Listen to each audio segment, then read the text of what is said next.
வரவழைக்கிறதுக்கு எப்படின்னு எனக்கு தெரியல. அதனால அந்த மனதில் வைத்துக்கொண்டு இனிமேல் அந்த ஒரு கருத்தையும் சொல்லிக்கொண்டு இப்ப நாம் இன்றைக்கு மறுபடியும் நம்முடைய விருந்தோம்பலைக்கு நாம் போகலாம். நான் மறுபடியும் உங்களோடு என்னுடைய திரையை பகிர்ந்து கொள்கிறேன்.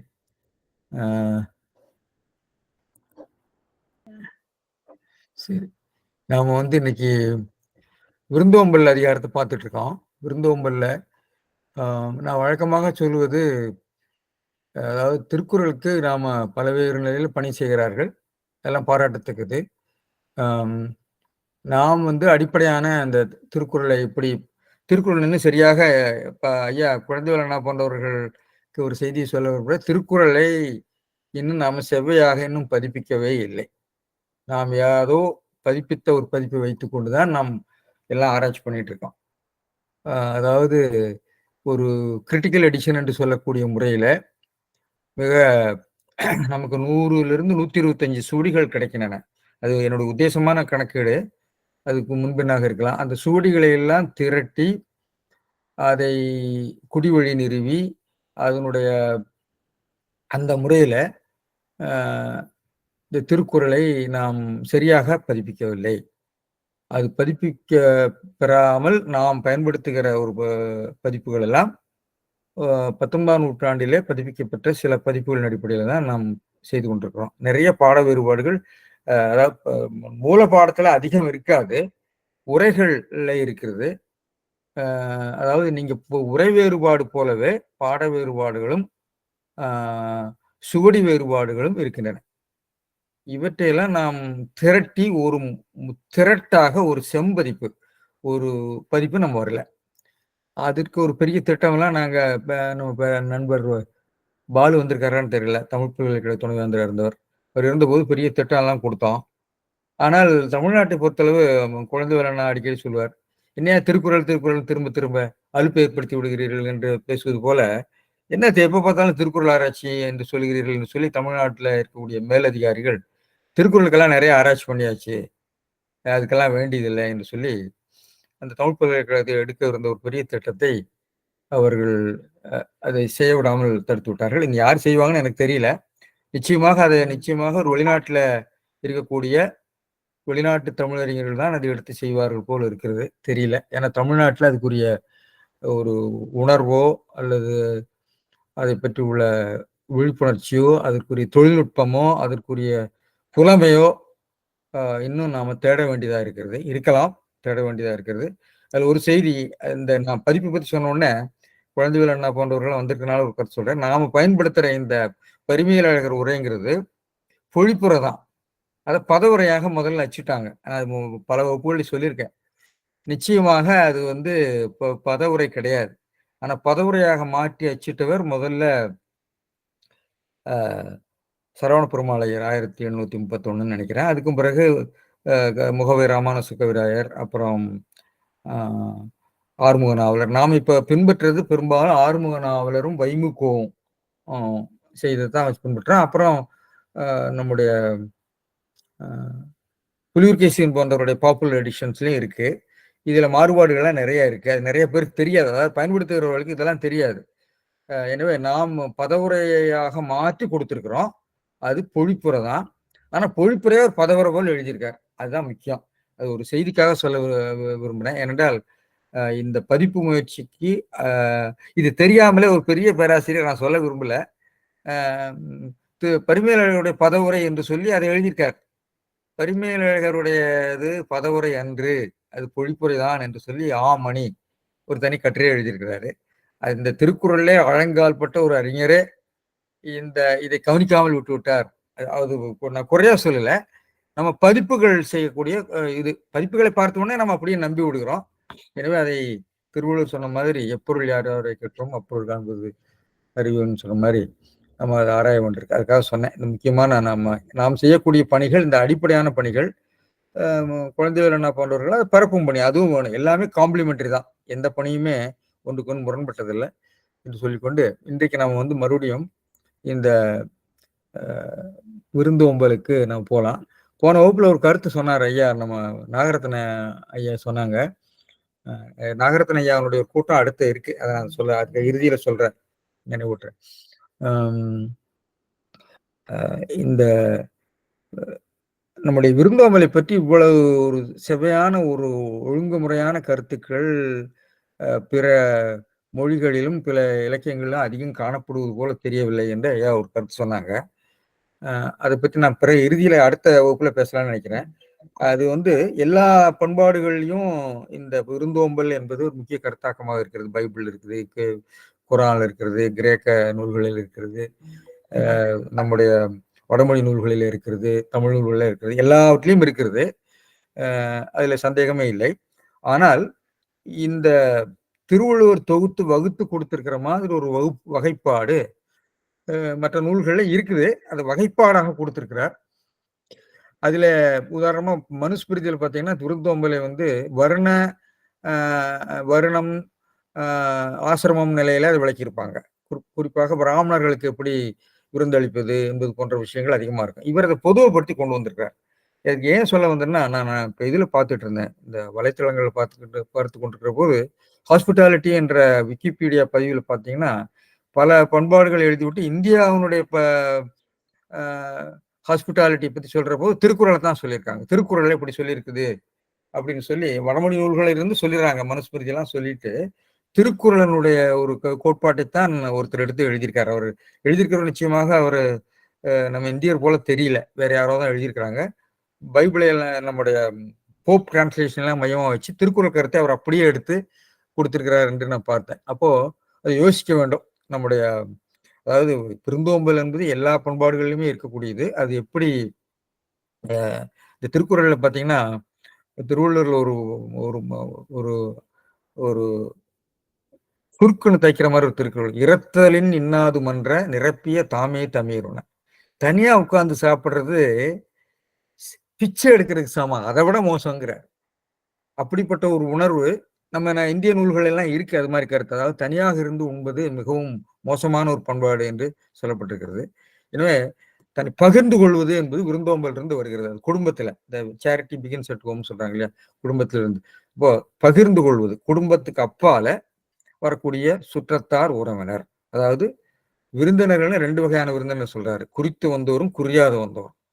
இந்த குறியாது வந்தவர் தான் முக்கியம். குறியாது வந்தவருக்கு கொடுக்கிற விருந்தோம்பல் தான் முக்கியத்துவம் பெறுகிறது நம்முடைய தர்ம சாஸ்திர நூல்களிலும் திருக்குறளிலும். ஆனா 2மே நம்ம எடுத்துக்கொள்ளலாம். பொது கருத்தாக சொல்லியிருக்கேன். ஏன்னா இந்த முன்னுரையோடு இன்னைக்கு நான் 3 திருக்குறள் முடிக்கலாம்னு நினைச்சேன். அது முடியாதுங்கிறதுனால 2 மட்டும் பேசுவோம். இன்றைக்கு நாம் பேசக்கூடியது 88. பரிந்தோம்பி பற்றற்றேம் என்பர் விருந்தோம்பி வேள்வி தலைப்படாதார். பரிந்து ஓம்பி பற்றற்றேம் என்பர் விருந்தோம்பி வேள்வி தலைப்படாதார். இது வந்து 88ல இருக்கு. அதற்கு முன்னாடி உள்ள திருக்குறள் வந்து இணை துணைத்து என்பது ஒன்றில்லை, விருந்தின் துணை துணை வேள்வி பயன் சொல்லியிருக்கிறார். முதல் திருக்குறள்ல இருந்தோம்பி இல்வாழ்வதெல்லாம் விருந்தோம்பி வேளாண்மை செய்த பொருட்டு என்பது. எனவே விருந்தோம்பலை வேளாண்மை என்றும் வேள்வி என்றும் சொல்லுகின்ற கருத்துங்கள். இது ரொம்ப முக்கியம். அது எப்படி வருகிறதுங்கிறது நம்ம பிறகு பேசுவோம். விருந்தோம்பல் என்பது ஒரு வேள்வி, விருந்தோம்பல் என்பது ஒரு வேளாண்மை. சரி, இந்த 2 கருத்து நிலைகள், இந்த சொல்லாட்சி எப்படி வருகிறது, இந்த சொல்லாடலுடைய பின்புலம் என்னங்கிறதையும் நம்ம பார்க்கணும். சரி, இப்ப நாம வந்து மணக்கொடவர்கள் தொடங்கலாம். மணக்கொடவர் விருந்தினரை போற்றி உபசரிக்க மாட்டாதார், விருந்து ஓம்பி வேள்வி தலைப்படாதார். வேள்வி என்பதற்கு உபசரித்தல், உபகாரப்படுதல் என்று ஒரு பொருள் இருக்கிறது. வேள்வி செய்தல் சொன்னால் நான் முன்பே சொல்லியிருக்கேன், 50 வேள்வி. 50 வேள்விகளில் ஒன்றுதான் இந்த விருந்தோம்பல். அது மனுஷ யஜ்ஞம் என்று தர்மசாஸ்திர நூல்கள் கூறுகின்றன. அந்த சொல்லாடலைத்தான் திருவள்ளுவர் வேள்வி என்று எடுத்திருக்கிறார். வேள்வி என்பது மேல்நிலை சொல், சூப்பர் ஆர்டினேட் சொல்வான்னு சொல்லுவாங்களா, அதாவது முதல் சொல். அது சினை சொல். அதாவது மரம், அப்புறம் மரத்துக்கு கீழே பனை என்று சொல்லி, விலங்கு, அப்புறம் நாய் என்று சொல்வது போல இந்த வேள்வி என்பது முயற்சின்னு அர்த்தம். அந்த தர்மசாஸ்திரங்களிலேயே வேள்வி என்பது பெருமுயற்சி என்ற பொருளை வந்துவிட்டது. பிறகு வேள்வி என்பதை பல களங்களில் அந்த சொல்லாட்சியை பயன்படுத்தியிருக்கார் என்று சொன்னேன். ஞான வேள்வி, தியான வேள்வி, என்று சொல்லி அந்த வேள்விகளுடைய வகைப்பாடுகளை வேற வகையாக ஐம்பெரு வேள்வின்னு சொல்லி இங்கே சிவதர்மோத்தரம் நூல்களில் இருக்கிறதா சொன்ன தியான வேள்வி, மந்திர வேள்வி, ஞான வேள்வி, தவ வேள்வி என்று சொல்லி அதை சொல்லுவாங்க. எனவே வேள்வி என்பது பொதுப்பொருள் பெற்றுப்பட்ட ஒரு சொல். திருவள்ளுவர் அதுக்கு போட்டியா, அது போட்டின்னு நான் சொல்ல மாட்டேன், இப்படி ஒரு சொல்லாட்சி நம்ம பயன்படுத்துகிற போது அதுக்கு இணையாக இன்னொரு சொல்லை கொண்டு வர்றார், வேளாண்மை. வேளாண்மைன்னா நம்ம சொன்னா நம்ம வந்து இன்றைக்கு நாம வழங்குவது கிருஷி என்று சொல்லப்படுகிற அல்லது பயிர் தொழில் என்ற ஒரு பொருளை நம்ம பயன்படுத்துறோம். ஆனா பழைய தமிழ்ல வேளாண்மை என்பது உபகாரம் செய்தல், பெரிய பிரபுத்துவமாக இருக்கிறது. அதாவது நம்ம ஊர்ல நாட்டாமைன்னு சொல்லுவாங்க. இப்ப நாட்டாமை பண்ணாதுன்னு சொன்னா ஆட்சி பண்றதுன்னு அர்த்தம். வேளாண்மை பண்றதுங்கிறது வேள்களுடைய தனமான, அதாவது விவசாய பண்பாட்டில ஒரு வேளாண் பண்பாட்டில் இருக்கக்கூடிய பிரபுக்கள் அல்லது வேளாளர்கள் அந்த பொருளை ஈட்டி அதை எல்லோருக்கும் பகிர்ந்து கொள்கிற நிலையத்தான் அது வேளாண்மை என்று சொல்லப்படுகிறது. எனவே வேளாண்மை என்பது பயிர் தொழிலுக்கு முன், பயிர் தொழிலிருந்து இப்படி நாட்டாண்மை என்பது ஆட்சி, பெரிய நாட்டாமை பண்ணாது, நரிக்கு நாட்டாமை கொடுத்தா கிடைக்க ஒரு ஆடு கேட்கும்னு நம்ம சொல்றோம் இல்லையா, ஒரு ஆட்சி செய்யறது. அது மாதிரி வேளாண்மைங்கிறது உபகாரம் பண்றதுன்னு அர்த்தம். அதாவது ஒரு பிரபுத்துவமாக இருக்கிறது, ஒரு ஒரு ஜமீன்தார் தனமாக செலவு பண்றது அல்லது எல்லாருக்கும் விருந்து உபசரிக்கிறதுங்கிற பொருள்ல அந்த சொற்பொருள் விரிவு பெற்றிருக்கிறது. எனவே இது வேளாண் பண்பாட்டுல வந்த சொல்லுது. திருக்குறள் வந்து வேளாண் பண்பாட்டுக்கு வந்தாச்சு, வணிக பண்பாட்டுக்கு நம்ம வந்தாச்சு. எனவே திருக்குறள்ல தர்மசாஸ்திரங்கள்ல ஆண்ட அந்த வேள்வி என்ற சொல்லோடு வேளாண்மை என்ற சொல்லையும் அவர் பயன்படுத்தியிருக்கிறார். அது பல இடங்கள்ல பயன்படுத்தியிருக்கார், நான் பிறகு சொல்றேன். அதாவது தாளாண்மை இல்லாதான் வேளாண்மை பேடிகை வாளாண்மை போல கெடும் ஒரு திருக்குறள் இருக்கு. அதாவது முயற்சி செய்து பொருளீட்டாதவன் செய்யக்கூடிய இந்த விருந்தோம்பல் முதலிய அந்த விவகாரங்கள் இருக்குல்ல, அது நிலைச்சு நிற்காது. எப்படின்னா பேடிகை வாழ் போல. பேடி கையில வாழை கொடுத்து போர் செய்ய சொன்னா அவனால எடுத்து சுழற்ற முடியாது, தைரியம் இழந்து வந்துடும். அதுபோல நீங்க வந்து பெரிய ஒரு சேரிட்டி நடத்தணும்னு சொன்னா யூ மஸ்ட் ஏர்ன் மணி. அதுக்கு பணத்தை திரட்டணும், பணத்தை திரட்டி அதன் மூலமாகத்தான் அவன் வந்து வேளாண்மை செய்ய முடியும். அதனாலதான் தாளாண்மை இல்லாதான் வேளாண்மை பேடிகை வாளாண்மை போல கெடுன்னு சொல்றாரு. எனவே வேளாண்மைங்கிறது நான் 4 இடத்துல வருகிறது, அதை நான் மறுபடியும் சொல்றேன். எனவே இந்த சொல்லாட்சி எப்படி வருகிறதுங்கிறதுக்காக நான் விளக்குறேன். இந்த வேள்வி என்று சொன்ன உடனே யாரும் தடுமாற வேண்டாம். எல்லாரும் நிறைய பேர் தடுமாறி எழுதியிருக்கிறார்கள். வேள்வி என்பது வேத வேள்வி கிடையாது. வேள்வி என்பது பொதுப்பொருள், அதாவது மேல்நிலை சொல் என்று சொல்லுவாங்க. மேல்நிலை சொல் ஆகியவற்றை பயன்படுத்துறேன். அதைத்தான் நம்ம பார்த்தோம் போன முறையில. இணைத்துணைத்து என்பது இல்லை, ஒன்று இல்லை, விருந்தின் திணைத்துணை வேள்வி பயன். விருந்தோம்பலுடைய விருந்தோம்பலாகிய வேள்வி என்று பரிமுறையில் எழுதியிருப்பார்.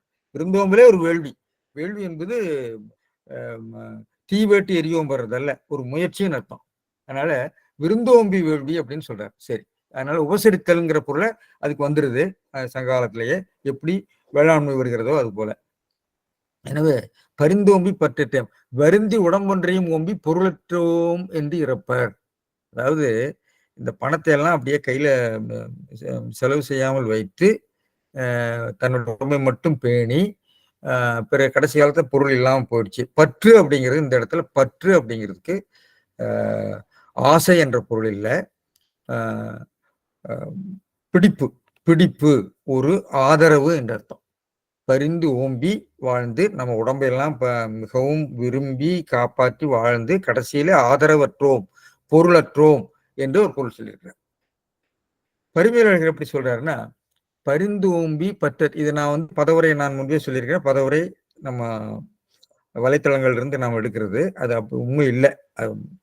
நீங்க வந்து நம்முடைய தண்டவாணி தேசியருடைய உரைக்களஞ்சியத்தில் பார்த்தீங்கன்னா அது வந்து எல்லாம் பொழிப்புரையாகத்தான் இருக்கும். அதுதான் உண்மையான ஏட்டுச்சுவடியில் இருக்கக்கூடிய வடிவம். சரி, இது வந்து நம்ம மாற்றிக்கொண்ட பதிப்புகள் இருந்து எடுத்த வடிவம். எனவே பரிந்து ஓம்பி பற்றிட்டேன், நிலையா பொருளை வருந்தி. நிலையா பரிந்து அப்படிங்கிறது வந்து ஒரு செயற்படுபொருள் குன்றாவனை. எதை வருந்தி? நிலையா பொருளை வருந்தி ஓம்பி. பரிந்துங்கிறது நிலை செயற்பொருள் குன்றியவனை, ஓம்புதல்ங்கிறது செயற்பொருள் குன்ற. அதாவது எதை ஓம்புகிற? பொருளை வருந்தி காத்து. அந்த பொருளை, நிலையாத பொருளைன்னு அவர் எடுக்கிறார். நிலையாத பொருளை வருந்தி காத்து ஓம்பி பற்று அற்றேன் பின் அதனை இழந்து இது பொழுது யாம் பற்றுக்கோடு இளமாயினே. அவர் பொருள்னு சொன்னாரு மணக்குடவர். இவர் பற்றுக்கோடுன்னு சொல்லிட்டார். பற்றுக்கோடுன்னா பொருள் மட்டும் இல்ல, ஆதரவு. நீங்க விருந்தோம்பாதவனுக்கு அவனுக்கு சுற்றமோ நட்போ இல்லாம இருக்கும். போனா ஈர்ங்கை விதிரார்ன்னு சொல்றாரு இல்லையா? அப்படிப்பட்டவர்களோடு உறவாடுவதற்கு மற்றவர்கள் தயங்குவார்கள் இல்லையா? அப்போ பொருளெல்லாம் ரொம்ப காப்பாற்றி வைத்து இருக்கக்கூடியவர்கள் கடைசி காலத்துல அதை இழந்தபோது அவர்களுக்கு ஆதரவு கொடுக்க மாட்டார்கள் என்ற ஒரு அர்த்தத்தில் அவர் சொல்கிறார். பற்றுக்கோடு இளமாயினே என்று இறங்குவர் என்பருங்கிறதுக்கு என்று இறங்குவர்னு பொருள் சொல்லியிருக்காரு. கவனிங்க. அது ஏன்னு சொன்னா ஏங்கிறத நான் சொல்றேன். ஏதாவது போந்த பொருள்னு சொல்லுவாங்க. பரிந்தோம்பி பற்றற்றேம். அதாவது அந்த அந்த உரையினுடைய தன்மையிலிருந்து அந்த என்பது என்பதை விளக்கத்தை நாம கொண்டு வர வேண்டும். நான் உடம்பெல்லாம் ரொம்ப பாதுகாப்பாக பொருளை போற்றி பாதுகாத்து கடைசியில ஒண்ணும் எனக்கு ஆதரவு இல்லாம போச்சு என்று சொல்றான் அப்படின்னா அவன் புலம்புறான்னு அர்த்தம். என்று சொல்றான்னு சொன்னா என்று புலம்புறான்னு சொல்லலாம் என்று சொல்றான். அதனாலதான் இறங்குவர்னு எழுதினார். எனவே இது எப்படி நம்ம இதுக்கு பேர் தாற்பயம்னு சொல்லுவாங்க. அதாவது ஒரு இன்டென்ஷனல் மீனிங்.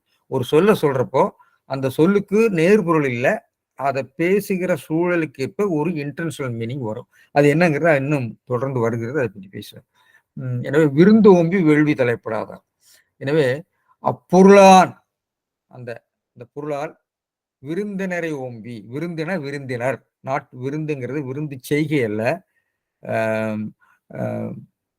விருந்தினர் என்ற பொருள். அது ஆகுவேர்னு சொல்லுவாங்க. விருந்துங்கிறது விருந்தினர்ங்கிற ஆகும். திருக்குறள்ல எல்லா இடத்துலயும் விருந்து என்பது விருந்தினர் என்ற பொருள் தான் வருகிறது. விருந்தினரை ஓம்பி வெள்ளிப்பயனை எய்தும் பொறியலார். வெள்ளிப்பயனா விருந்தோம்பலாகிய வெள்ளிப்பயன் எடுக்கணும். யாகம் செய்யக்கூடிய வேத வெள்ளிப்பயன் அர்த்தம் இல்லை அது. அது ஏன்னா முதல் திருக்குறள்ல அதுக்கு முன்னாடி உள்ள திருக்குறளை நான் படித்தோம். விருந்தோம்பலாகிய வேள்வி என்று சொல்லியிருப்பார். ஏனென்றால் பஞ்சமகா யஜ்ஞங்கள்ல ஒண்ணு அதிதி சம்ஸ்காரம், அதிதிகளை பேணுதல், அதிதி யஜ்ஞம், மானுஷ யஜ்ஞம். எனவே இது தர்மசாஸ்திர கருத்து தான். அந்த கருத்தை அப்படியே எடுத்து அவர் நமக்கு ஏற்ற முறையில் அதை மாற்றி அமைத்திருக்கிறார். சரி. வெள்ளிப்பயனை எய்தும் பொறியில்லாதார். இதிலும் பாருங்க ஒரு போந்த பொருள், அதாவது இன்டர்நேஷனல் மீனிங். தலைப்படாதார்னு சொன்னா, தலைப்படுதல்னு சொன்னா நிறைய பொருள் இருக்கு. லெக்சிகன்ல என்ன கொடுத்துருக்காங்க நான் காட்டுறேன் உங்களுக்கு. தமிழ் லெக்சிகன்ல தலைப்படுதல் அப்படிங்கிறதுக்கு உங்களுக்கு நினைவுக்கு வரும். நிறைய தலைப்படுதல், தலைப்பட்டால் நங்கை தலைவந்தாளே அப்படிங்கிறத அப்பர் தேவாரெல்லாம் நினைவுக்கு வரும். தலைப்படுதல்ங்கிறது சிவனை தலைப்பட்டு ஒன்று கூடுதல். தலைப்படுதல் ஒன்று கூடுதல்ங்கிற, அதாவது நம்முடைய தமிழ் பேரகராதியில இந்த பொருளை வரிசைப்படுத்தி இருக்கிறது கால வரிசையிலும் பொருளுடைய பொருள் வளர்ச்சி வரிசையிலும் சீராக இருக்காது.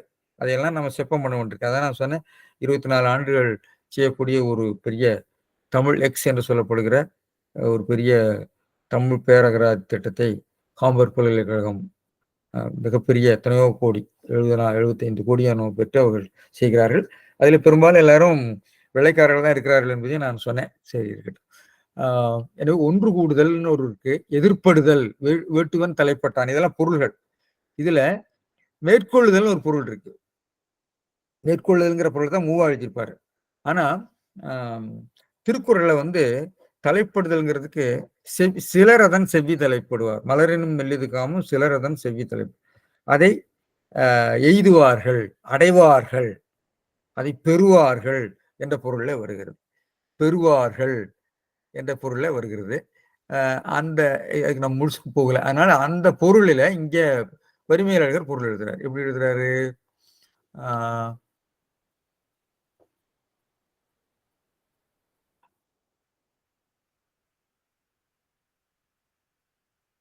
ஓம்பி பயனை எய்தும் பொறியிலாதார். தலைப்படாதார்னா எய்த மாட்டாதார்னா பொருள் எழுதணும். அந்த எய்தும் பொறியிலாதார்னு ஏன் பொறியில்லாத, பொறின்னு சொன்னா அந்த அதிர்ஷ்டம், அந்த வாய்ப்பு, அந்த ஒரு நல் வாய்ப்பு அவனுக்கு கிடைக்காதவன் தான் பொறியில்லாதார். பொறி என்பது திருக்குறள்ல அதிர்ஷ்டம் என்ற பொருள்ல வந்திருக்கு. பொறி என்பது ஐம்பொறிகளை குறிக்காது. பொறி என்பது ஒரு அதிர்ஷ்டம், ஒரு வாய்ப்பு என்ற அர்த்தம். சிலப்பதிகாரத்திலாம் கூட வருது.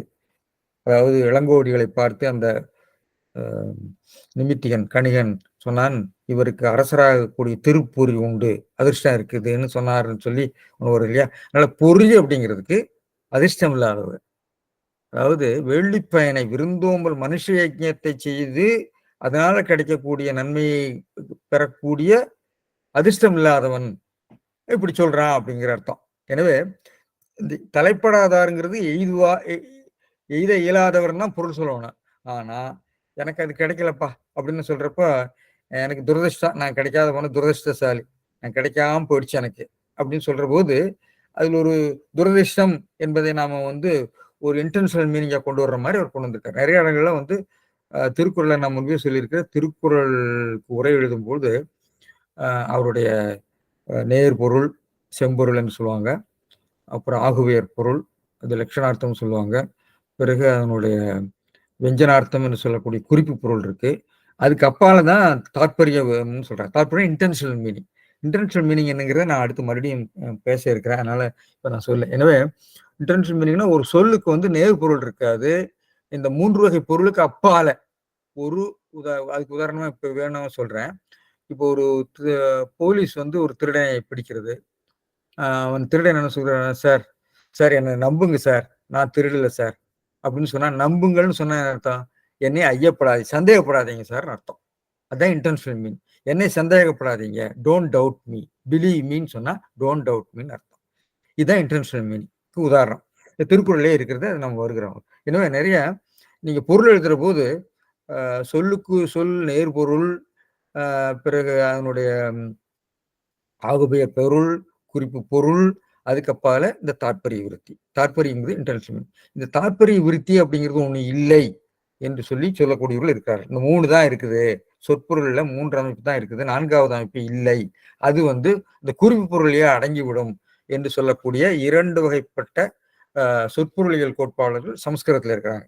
அதனால தாற்பரிய விருத்தியை பற்றி நம்முடைய எங்க நிறுவனத்துல, பிரெஞ்சு நிறுவனத்துல இருக்க தாத்தாச்சாரியார் ஒரு பெரிய சமஸ்கிருத நூலையே வெளியிட்டிருக்கார். தாற்பரிய விருத்தியை பற்றி உள்ள தாற்பரிய விருத்தி, அதனுடைய கமெண்ட்ரிஸ் பற்றி எல்லாம் சமஸ்கிருதத்தில் இருக்கக்கூடியதை அவர் எழுதியிருக்கிறார். இதெல்லாம் நீங்க பார்க்கணும்னு சொன்னா அந்த இந்தியன் தியரிஸ் ஆஃப் மீனிங்னு குஞ்சுனி ராஜா புஸ்தகத்துல நீங்க பார்க்கலாம் இந்த விஷயங்கள்லாம். சரி, எனவே பொறியியலாளர் அதிர்ஷ்டம் இல்லாதவங்கிறது எங்க சார் இங்க கொண்டு வந்துட்டாரு, திருவள்ளுவர் பரிமையாளர் நிறைய விஷயங்கள் இப்படி தேவையில்லாம கொண்டு வர்றாரு அப்படிங்கிற மாதிரி எல்லாம் சொல்லுவாங்க. இது நம்ம அவருடைய பேச்சு சூழலை, அதாவது ஒரு மொழியை பயன்படுத்துகிற போது பேச்சு சூழலால் வெளிப்படுகின்ற இத்தனை பொருள்நிலைகள் இருக்கின்றன. அதையெல்லாம் பார்த்து எழுதக்கூடியவன் சொன்னா அவன் சிறந்த மொழியியலாளராக, இலக்கணாசிரியனாக இருந்தால் தான் எழுத முடியும். இல்லாவிட்டால் இந்த விஷயங்கள்லாம் நமக்கு புலப்படாது. சரி, எனவே அந்த பொறியியல் ஆதாரம்னா என்னன்னா நட்பும் சுற்றமும் இல்லாத நிலை. அதிர்ஷ்டமே இல்லை சார், எனக்கு யாருமே கிடையாது சார், ஒரு நட்பு ஃப்ரெண்ட்ஸும் கிடையாது, ரிலேட்டிவ்ஸும் கிடையாது, யாருமே எனக்கு உதவி செய்ய மாட்டேங்கிறாங்க அப்படின்னு சொல்லி அது விருந்தோம்பாதவனுக்கு தான் இந்த நிலைமை நடக்கும்னு சொல்றாரு.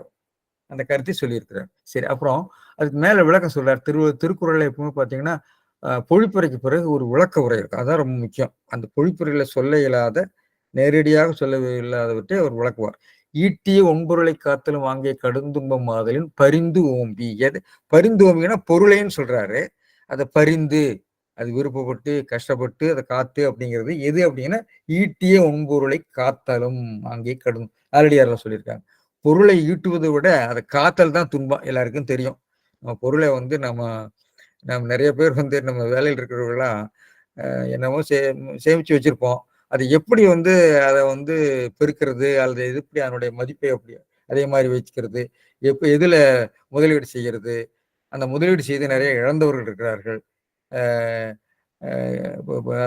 1920கள் ஆர்பத்நாட் வங்கியில பணத்தை போட்டு இழந்து தற்கொலை பண்ணவர்களை பத்தி எல்லாம் பழைய செய்தித்தாள்கள்லாம் வந்திருக்கு. இன்றைக்கும் அதே மாதிரி நிறைய இந்த நிதி நிறுவனங்கள்ல போட்டு சங்கடப்படுகள் இருக்கிறார்கள். அதைத்தான் அவர் சொல்றார், பரிந்து ஓம்பி என்று சொல்கிறார். எனவே பொருளை ஈட்டுவது முக்கியம் இல்லை, பொருளை காத்தல், அதை வளர்த்தல், வகுத்தல், இதெல்லாம் ரொம்ப கஷ்டம். அது மன்னனுக்கு நீங்க சொல்லவே வேண்டாம். அதனால இயற்றலும் ஈட்டலும் அவர் சொல்லியிருக்கார், பார்த்துக்குவோம். சரி, வேள்வி ஆகுபெயர். வேள்வி ஆகுபெயர்னு ஏன் சொன்னாருன்னா வேள்வி பயன்னு அர்த்தம். வேள்வினா வேள்வி அல்ல, வேள்வி பயன், வேள்வினால வரக்கூடிய பயன், விருந்தோம்பலாகிய வேள்வியினால வரக்கூடிய பயன் ஆகுபெயர், ஆகுபெயர் பொருள்.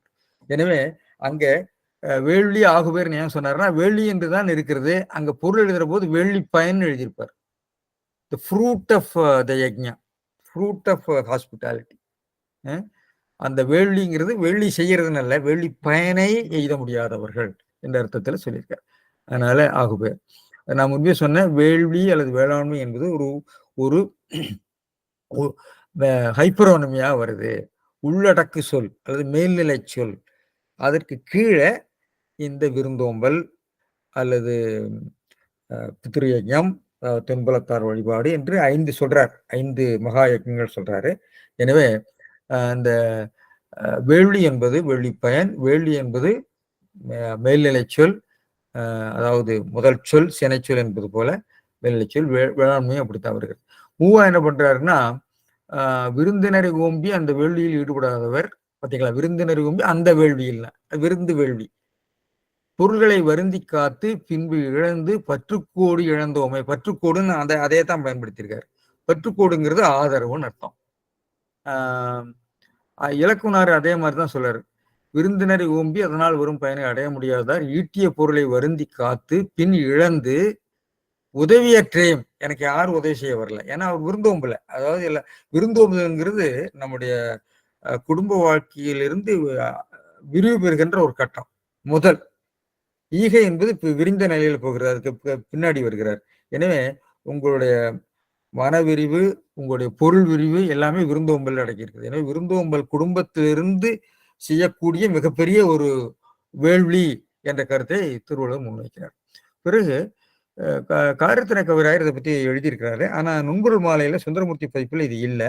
பேராசிரியர் நம்முடைய தண்டபாணி தேசிய பதிப்பில் இது இருக்கு. எந்த ஏடுச்சுவடியிலிருந்து அவர் எடுத்தாருன்னு எனக்கு தெரியல. நான் நுண்பொருள் மாலை சுந்தரமூர்த்தி அவனுடைய 1980 பதிப்பு தான் பார்த்தேன். ஏன்னா வீட்டில் எல்லாமே இருக்கு. இங்க நெட்ல தான் கிடைச்சது எனக்கு. 2வது பதிப்பில் அவர் சேர்த்திருக்கிறாரா என்று எனக்கு தெரியவில்லை, பார்க்க வேண்டும். அதாவது வேள்வி வேளாண்மை, வேள்வி என்பதுக்கு வேளாண்மைன்னு பொருள் எழுதியிருக்காரு அவர். ஏன்னா வேளாண்மைன்னு முன்னாடி சொல்லியிருக்காரு இல்லையா, ரெண்டும் ஒண்ணுதாங்கிற இடத்துல சொல்றாரு. வேளாண்மைன்னா உபகாரப்படுத்தல். சரி. பரிந்து ஓம்பி பொருளின்மையால் பிறர்வால் இறந்தும் பிறவாற்றானும் வருந்தி தம் உடம்பை மட்டும் பேணி பற்று அற்றேயும். தன் உடம்பை மட்டும் பேணி பரம்பொருள் பற்றும். இவர் வேறொரு புது உரை சொல்றார். இதுக்கு வேறொரு உரை சொல்லியிருக்கார். அதாவது இது வந்து துறவிகள் பேசுவது போல பேசுவதாக இதுக்கு ஒரு இன்டர்பிரிட்டேஷன் பண்ணியிருக்கிறார்.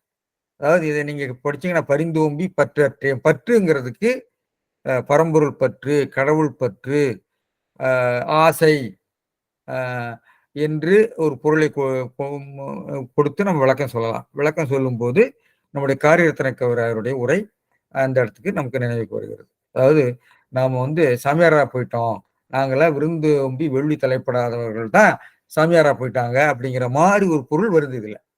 அவர்கள் துறவிகளாக போய்விட்டார்கள், பரிந்து ஓம்பி பற்றற்றேம் என்று சொல்லி இருக்கக்கூடியவர்கள் துறவிகளைப் போல ஆகிவிட்டார்கள், விருந்தோம்ப முடியாதவர்கள். அதாவது துறவிகள் எல்லாமே விருந்தோம்பாதனால் அப்படி ஆயிட்டாங்கிற மாதிரி ஒரு துணி வருகிறது.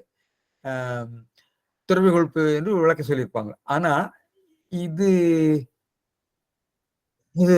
இந்த பரிந்தோம்புவார் அப்பொருளை இழத்தல் அரிதார்கள் அங்கே பொருள் கூட வலிந்து கூடலாகிறதுன்னு அது மறுத்திருப்பாங்க. இது துறவை இகழ்வது போல உள்ளது. திருவள்ளுவர் நிச்சயமாக துறவை இகழல, ஆனா துறவை விட இல்லறம் சிறந்தது என்று பல திருக்குறள் எழுதியிருக்கிறார். அதாவது துறவு என்பது தமிழர்களுக்கு எதிரானதல்ல. துறவுங்கிறது ஒரு வாழ்க்கை நிலை. ஆனால் குடும்ப வாழ்க்கைங்கிறது எல்லா தர்மங்களையுமே சொல்லப்பட்டிருக்கிறது. துறவுங்கிறது உயர்ந்த நிலை. துறவுங்கிறது தனியாக இருந்து தவம் வெட்டு கொண்டு கடவுளை பற்றி சிந்திச்சுக்கிட்டு இருக்கிறது மட்டும், தன்னுடைய மேம்பாடு மட்டும் இல்லை, உலக நன்மையின் பொருட்டு சிந்திப்பது, ஒரு சயின்டிஸ்டா இருக்கிறது. சித்தர்கள்லாம் அப்படித்தான் இருந்தாங்க. அவங்க உலக மேன்மைக்காக மருந்தை கண்டுபிடிச்சாங்க, உயர்ந்த கருத்துக்களை சொன்னாங்க, அறக்கருத்துக்களை சொன்னாங்க, சயின்டிஸ்டா இருந்தாங்க. அதுவும் தவம் தான் துறவுங்கிறது. ஏன்னா அதுக்கு துறவு நிச்சயமா தேவை. ஒரு துறவு என்பது சமுதாய பணிக்கு துறவு வேண்டும். வெறும் தன்னுடைய ஆன்மீக தேடலுக்கு மட்டும் அல்ல துறவு, சமுதாய பணிக்கும் துறவு முக்கியமானதுங்கிறது நம்ம தற்காலத்துல நம்முடைய மணிமேகலையிலிருந்து தொடங்கலாம். இன்றைக்கு அன்னை தெரசா வரைக்கும் நீங்க சொல்லலாம். நமக்கு முன்னாடியே இருக்கக்கூடிய பெரிய உதாரணம் மணிமேகலை. துறவு என்பது, மணிமேகலை துறவு என்பது சமுதாய பணிக்குத்தான். எனவே தமிழர்களுக்கு எதிரானதல்ல துறவு. துறவுக்கு நம்ம தமிழர்கள் எதிரானவர்கள் இல்லை. துறவை விட இல்லறம் தான் முக்கியம். திருவள்ளுவர் வற்புறுத்தி சொல்லுகிறார், துறவை விட இளறத்தான் எவ்வளவோ மேல் என்று பல திருக்குறள் சொல்லியிருக்கார். அது நமக்கு போக வேண்டாம். சரி. அதனால இந்த இடத்துல துறவை இகழ்வது போல அவர் பேச மாட்டார். துறவை விட சிறந்ததுன்னு சொல்லுவாரு. எனவே இது இகழ்வது போல இருக்கிறதுனால அது பொருத்தமில்லை. அது அதனால இந்த கான்டெக்ட் நோக்கி பார்க்கிற போது உலகியலை பற்றி உள்ள செய்திகளை பேசுகிற போது பரிமையாளர்களுடைய தான் நெறியுது போன்னு எனக்கு தெரிகிறது. அதுக்கு நான் மறுபடியும் வாக்கிய அமைப்புக்கு வருகிறேன். வாக்கிய அமைப்பு பார்க்கிற போது மணக்குடவர் என்ன பண்றாருன்னா, விருந்தோம்பி வேள்வி தலைப்படாதார் பருந்தோம்பி பற்றட்டேம் என்பர் இந்த வாக்கிய அமைப்பை மாற்றி போட்டிருக்காரு.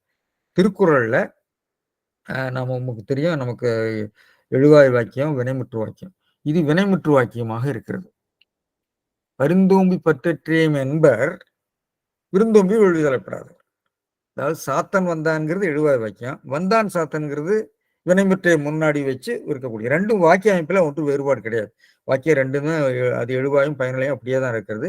ஆனால் பயனிலை நீங்கள் முன்பு கொண்டு வருகிற போது அது அந்த அதுக்கு பேர் நம்ம பயனிலை வாக்கியம்னு சொல்றோம். பயனிலை வாக்கியம் எப்ப சொல்லுவோம்னா பெரும்பாலும் அந்த செய்யுள்ள அது ஒரு கருத்தை வற்புறுத்துவது. கண்டேன் சீதைங்கிற மாதிரி, சீதையை நான் சீதையை கண்டேன்னு நான் சொல்லுவேன், கண்டேன் சீதையை நான் என்று சொல்வது போல. அது பொலிட்டிக்கல் இன்வெர்ஷன் ஆங்கிலத்தில் சொல்லுவாங்க. அப்ப அந்த பொலிட்டிக்கல் இன்வெர்ஷன் இருக்கும். ஆனா நீங்க வாக்கியமாக பார்க்கிற போது இந்த விருந்தோம்பி வேள்வி தலைப்படாதார் பெருந்தோம்பி பெற்றற்றாம் என்பதுங்கிறது நேரடியான வாக்கியம். ஆனா பரிமையில் என்ன பண்றாருன்னா, அவருடைய பொழிப்புரை எழுதியிருக்கல வைத்துக்கொண்டு அவர் வாக்கிய அமைப்பு எப்படி சொல்லியிருக்காருன்னா, பரிந்தோம்பி பற்றற்றேம் என்பது விருந்தோம்பி வேள்வி தலைப்படாதவர்னு வினைமுற்று வாக்கியமாகத்தான் அவரை மாற்றியிருக்கிறார். வந்தான் சாத்தன் போல என்பர் வெள்ளி தலைப்படாதார், வெள்ளி தலைப்படாதார் என்பர்னு சொல்லாம என்பர் வெள்ளி தலைப்ப. இங்கே வாக்கிய அமைப்புல மாற்றம் இல்லை. மணக்குடவர் எழுவாய் தொடர் அமைப்பை குரல் அமைப்பை மாற்றி எழுவாய் வினைமுற்று வாக்கியமாக அமைத்திருக்கிறார். பரிமையாளர் திருக்குறள் இருக்கிற மாதிரியே அப்படியே அமைத்திருக்கிறார். ஏனென்றால் இதுல ஒரு நுட்பம் இருக்கிறது. நான் முன்பே சொல்லியிருக்கிறேன், இந்த வாக்கிய அமைப்புக்கு மேல ஒரு லாஜிக்கல் ஸ்ட்ரக்சர்னு ஒண்ணு இருக்கு. தர்க்க அமைப்பு, அளவை தொடர் அமைப்பு ஒண்ணு இருக்கிறது. அப்போ தர்க்கத்துல நீங்க அதை சொல்ற போது அங்கே ஒரு ஃபோக்கஸிங் வந்துடும். அதாவது அதுக்கு பொருளுக்கு முக்கியத்துவம் பெற்றுவிடும். அதை சம்ஸ்கிருதத்துல என்ன சொல்லுவாங்கன்னா, இந்த டாபிக் அண்ட் கமன் இங்கிலீஷ்ல சொல்றாங்க. சம்ஸ்கிருதத்துல உத்தேசியம் விதேயம் சொல்லுவாங்க. அதாவது சாத்தன் என்பது உத்தேசியம், சாத்தன் என்ன செய்தான்னு உத்தேசிக்கிறோம். விதேயம்னா அவன் என்ன செய்தான்ங்கிறது விதிக்கிறோம், வந்தான்ங்கிறோம். அதான் விதேயம் சொல்றது, விதிக்கப்படுவது. அதாவது ஒரு வகையில் சொன்னா எடுப்பு அல்லது விளக்கம் என்று நம்ம தமிழ்ல சொல்லலாம். அப்போ இந்த திருக்குறள் அமைப்பில் பார்த்தீங்கன்னா, வினைமுற்று என்ற வந்தான் என்பது உத்தேசியமாகி விடுகிறது. அது லாஜிக்கல் ஸ்ட்ரக்சர்ல மாறுது. Logically the predicate becomes the topic. அப்போ அதுக்கு முக்கியத்துவம். மீசை வைத்தவர்கள் ஆண் பிள்ளைகள் நம்ம சொல்றோம். இது பெரும்பாலும் இது லாஜிக்கலா சொன்னா இது யூனிவர்சல் அஃபர்மேட்டிவ்னு சொல்லுவாங்க. இது மீசை வைத்தவர்கள்லாம் ஆண் பிள்ளைகள், மீசை வைத்தவர்கள் ஆண் பிள்ளைகளா இருப்பாங்கிறது ஒரு பொது கருத்து வச்சுக்கலாம். ஆண் பிள்ளைகள் மீசை வைத்தவர்கள் சொல்ல முடியாது. ஆண் பிள்ளைகள் எல்லாரும் அது particular, it's not universal, it's a particular. ஆண் பிள்ளைகள் சில பேர் மீசை வைக்காதவர்கள் இருப்பாங்க. அதனால இது இடர்பாடு உண்டு. இப்படி நீங்க அந்த லாஜிக், அதாவது சென்டென்ஸ் அதே பொருள்படக்கூடியதை நீங்க மாற்றுகிற போது இது மாதிரி லாஜிக்கல் பிரச்சனைகள் வரும். அதனால விருந்தோம்பி வேளாண்மை செய்யாதவர்களும் பருந்தோம்பி பற்றற்றவர்களாக இருக்க வேண்டியதில்லை. உண்மையிலேயே வறியவர்களாக இருக்கலாம். விருந்தோம்பி வேளாண்மை செய்யாதவர்கள் எல்லாம் பரிந்தோம்பி பற்றற்றம் என்று இருக்குன்னு சொன்னா அவங்க வறியவர்களாக இருப்பதனால இருக்கலாம். அந்த பொறியில்லாதவர்களாக இருக்கும்னு அவசியம் இல்லை. பரிந்தோம்பி பற்றற்றம் என்பவர்கள் எல்லாம், அதாவது பொருளை பாதுகாத்து எனக்கு ஆதரவே இல்லாமல் போச்சுன்னு புலம்புகிறவர்கள் எல்லாமே நிச்சயமா விருந்தோம்பை செய்யாதவன் தான் என்று நீங்க அஃபர்மேட்டிவா, யூனிவர்சல் அஃபர்மேட்டிவா சொல்ல முடியும். அது வாய்ப்பு அதிகம். அதாவது எனக்கு யாருமே இல்லப்பா பாத்துக்கிறதுக்கு, அவன் சரியா எல்லாத்தையும் கவனிச்சிருக்க மாட்டான்னு நம்ம சொல்றோம் இல்லையா, அந்த பொது புத்திக்கு ஏற்ற மாதிரி இந்த லாஜிக்கல் ஸ்ட்ரக்சர் இருக்கு. அதனாலதான் பரிமையாளர் அளவு அமைப்போடு கூடிய வாக்கிய முடிவை அதிகார பொறுமை வற்புறுத்துவதாக அமைகிறது. எனவே பரிமையாளர் எவ்வளவுதான் நுட்பமா பார்த்துருக்காங்கன்னு பாருங்க. பரிமையாளர்கள் போன்றவர்கள் தான் இந்த நுட்பத்தை நீங்க பார்க்க முடியும். அந்த உரைகளை பற்றிலாம் நான் சொல்லியிருக்கிறேன். அது இப்போ நமக்கு வேண்டியதில்லை. காகங்கள் எல்லாம் கருப்பு, உடன்பாட்டு நிறைவுரை, சில மலர்கள் அருமணமுடையவை, உடன்பாட்டு குறைவுரை, பறவைகள் குட்டி ஓடுவதில்லை, நெகட்டிவ் அஃபர்மேட்டிவ், யூனிவர்சல் அஃபர்மேட்டிவ், சில மலர்கள் அருமணமுடையவை, இது வந்து நெகட்டிவ் பர்டிகுலர் என்றெல்லாம் சொல்லுவாங்க. சரி, இது உரை என்ற நிலையில நம்ம பார்க்குறோம். எனவே திருக்குறள்ல நம்ம வந்து அதனுடைய அளவியல் அமைப்பிலையும் நம்ம பொருள் சொல்ல வேண்டியிருக்கு. அதனுடைய சொற்பொருள், வாக்கியம், அதனுடைய லாஜிக்கல் ஸ்ட்ரக்சரையும் வச்சு நம்ம பொருள் சொல்லணும். இதையெல்லாம் செய்தவர் தான் பரிமையாளர். அதனால தான் பரிமையாளர்களை நம்ம கொண்டாடுறோம். அவருடைய கருத்துக்கள்ல சில விஷயம் நமக்கு பிடிக்காமல் இருக்கலாம், அதை நம்ம மாற்றி சொல்லலாம், அதில் ஒன்றும் தவறு இல்லை. ஆனால் அடிப்படையான ஒரு மொழியியல் அல்லது இலக்கண அறிஞர் என்ற முறையில் அவருடைய உரைகளில் நமக்கு நிறைய டைமென்ஷன் சொல்றாங்க இல்லையா, பரிமாணங்கள் திருக்குறளில் கிடைக்கின்றன. சரி, இதுல பரிந்து என்பது வினையச்சமாக வருகிறது. நிலையா பொருளை வருந்தி, ஓம்பின காத்து, பற்று என்பதுக்கு பற்றுக்கோடுன்னு எழுதியிருக்கிறாரு. மற்றவர்களாம் வேற மாதிரி சொல்லியிருக்காங்கன்னு பார்த்தோம். அற்றேம் என்பதற்கு இளமாயினேம், அந்த பற்றுக்கோடு இல்லாதவர்களாகிவிட்டோம். இறப்பர்னு ஒரு மனக்கொடர் பொருள் இருப்பார், அது போன்ற பொருள். ஆதரவு, உதவி என்ற பொருள்ல பெருமையாளர் மனக்கொடர் சொல்லுவாரு. என்பருங்கிறதுக்கு என்று இறங்குவார். நான் சொன்னேன், அது தாத்பரியத்தினால வருது. என்பர்ன்னு சொன்னா என்று புலம்புறாயா, சொல்லிட்டு இருக்காயா, சொல்லி புலம்புறாயா அப்படின்னு சொல்ற மாதிரி. சரி, விருந்து அப்பொருளான் விருந்தினரை, அந்த பொருள்ங்கிறது அந்த பரிந்து ஓம்பிங்கிறதுனால எதை பரிந்து ஓம்பிங்கிறது அந்த பொருள் அப்படிங்கிற செயற்படு பொருளாக நாம் வருவித்து கொண்ட பொருளை கொண்டு வந்திருக்காரு. ஓம்பி வேள்விப்பயன், வேள்விங்கிறது வேள்விப்பயன், இதான் ஆகுபெயர். வேள்வியை வேள்விப்பயன் சொல்ல. தலைப்படாதாருங்கிறது எய்தும் பொறியியலாதார். நான் முன்பே சொன்னேன், எய்துபவர்கள் அப்படிங்கிற பொருள் எய்தும் பொறியியலாதார்னு எடுத்திருக்கிறாரு. உபசரிக்க மாட்டாதார்னு அவர் எடுத்திருக்கிறாரு. சரி, எனவே அடுத்ததுல இதுல இன்னொன்று இருக்கு. இன்னொரு இலக்கண நுட்பத்தை மட்டும் சொல்லி இது அடுத்ததுக்கு போகலான்னு நினைக்கிறேன், நேரம் ஆயிடுச்சு. இதுல இங்க பாருங்க, விருந்தோம்பி விருந்தோம்பி வேள்வி, விருந்தோம்பி வேள்வி தலைப்படாதங்கிறது விருந்தோம்பி என்ற வினைச்சத்தை பேரட்சமாகவும் விளக்கலாம் என்று எனக்கு தோன்றுகிறது. அப்படி தமிழ் வாக்கிய அமைப்புக்கு இடம் தருகிறது. விருந்தோம்பி வேள்வி, விருந்தோம்பும் வேள்வி. இந்த இந்த அதுக்கு நான் தற்கால எடுத்துக்காட்டு சொன்னா உங்களுக்கு ஒரு யோசிக்கலாம். அதாவது நெசவு நெய்து தொழில் செய்பவர், நெசவு நெய்து தொழில் செய்பவர்ங்கிறப்போ நெய்து என்பது வினையச்சம். நெசவு நெய்து தொழில் செய்பவர் சொன்னா நெசவு நெய்யும் தொழில் செய்பவர்னு சொல்லலாம். நெசவு நெய்து என்ற வினையச்சம் பேரச்ச பொருள்படவும் நிற்கிறது. நெசவு நெய்யும் தொழில் செய்பவர், கல் உடைத்து தொழில் செய்பவர், கல் உடைக்கும் தொழில் செய்பவர்னு சொல்லலாம். அதே மாதிரி அமைப்பு தான் அது. விருந்தோம்பி வேள்வி செய்யாத, விருந்தோம்பும் வேள்வி, விருந்தோம்பும் வேள்வி என்று நாம தமிழ் வாக்கிய அமைப்பு இடந்திருக்கிறது. நான் முன்பு சொன்ன வேள்வி, வேளாண்மை, இந்த சொற்கள்லாம் எப்படி வந்து ஒரு பொது சொல்லாக மாறி விடுகிறது அப்படிங்கிறதுக்கு அப்பா சொல் அவனுக்கு வேத வாக்குன்னு சொல்றான். வேத வாக்குன்னு சொன்னா நீங்க சம்ஸ்கிருதத்தில் உள்ள வேதம் இல்லை, அது வேதம் சொன்னா அவனுக்கு வந்து முக்கியமான எடுத்துக்காட்டாக வழிபடக்கூடிய ஒரு வாக்குன்னு அர்த்தம். இந்த வேதம் என்பதுக்கு நாம் பொதுப்பொருளை கொடுத்து விட்டோம். அதே மாதிரிதான் வேள்வி என்பதுக்கும் பொதுப்பொருள். அவர் தமிழ் தவம் செய்கிறார்னு சொன்னா என்ன அர்த்தம்? தவம் பண்றதுங்கிறது தமிழுக்கு அருமுயற்சி செய்கிறார்னு அர்த்தம். கம்பன் கூட மங்கையர் மனத்தவம்னு சொல்லுவான். சீதையனுடைய அந்த இதுல இருக்கிற போது மங்கையர் மனத்தவம் நம்ம சொல்வதற்கு எளிதோ அப்படின்னு சொல்லுவான். அதாவது பெண்கள் அந்த கற்புத்தன்மையை பற்றி பேசுகிற போது அவன் மனத்தவம்னு சொல்லுவான். எனவே மனத்தால செய்யக்கூடிய தவம்னு சொல்லுவான். அதனால நாட்டாண்மைன்னு சொல்றது அப்படித்தானே. நாட்டாம் பண்றது ஆழ்தல்னு அர்த்தம், நீதி வழங்குதல்னு அர்த்தம். எனவே இந்த வேளாண்மை என்பதும் கொடைத்தன்மை, அது நிலவுடைமை பண்பாட்டில் வரக்கூடிய கொடைத்தன்மை. அதுக்கு முன்னாடி சொன்ன வேள்விங்கிறது அதுக்கு முன்பு இருந்த ஒரு வைதீக பண்பாட்டில் இருக்கக்கூடிய ஒரு பெருமுயற்சி தன்மை. வேளாண்மை பண்பாட்டில் வேளாண்மை. எனவே பொது சொல்லாக மாறிவிடுகிறது. எனவே இந்த சொற்களை கண்டு நாம் மறல வேண்டாம்.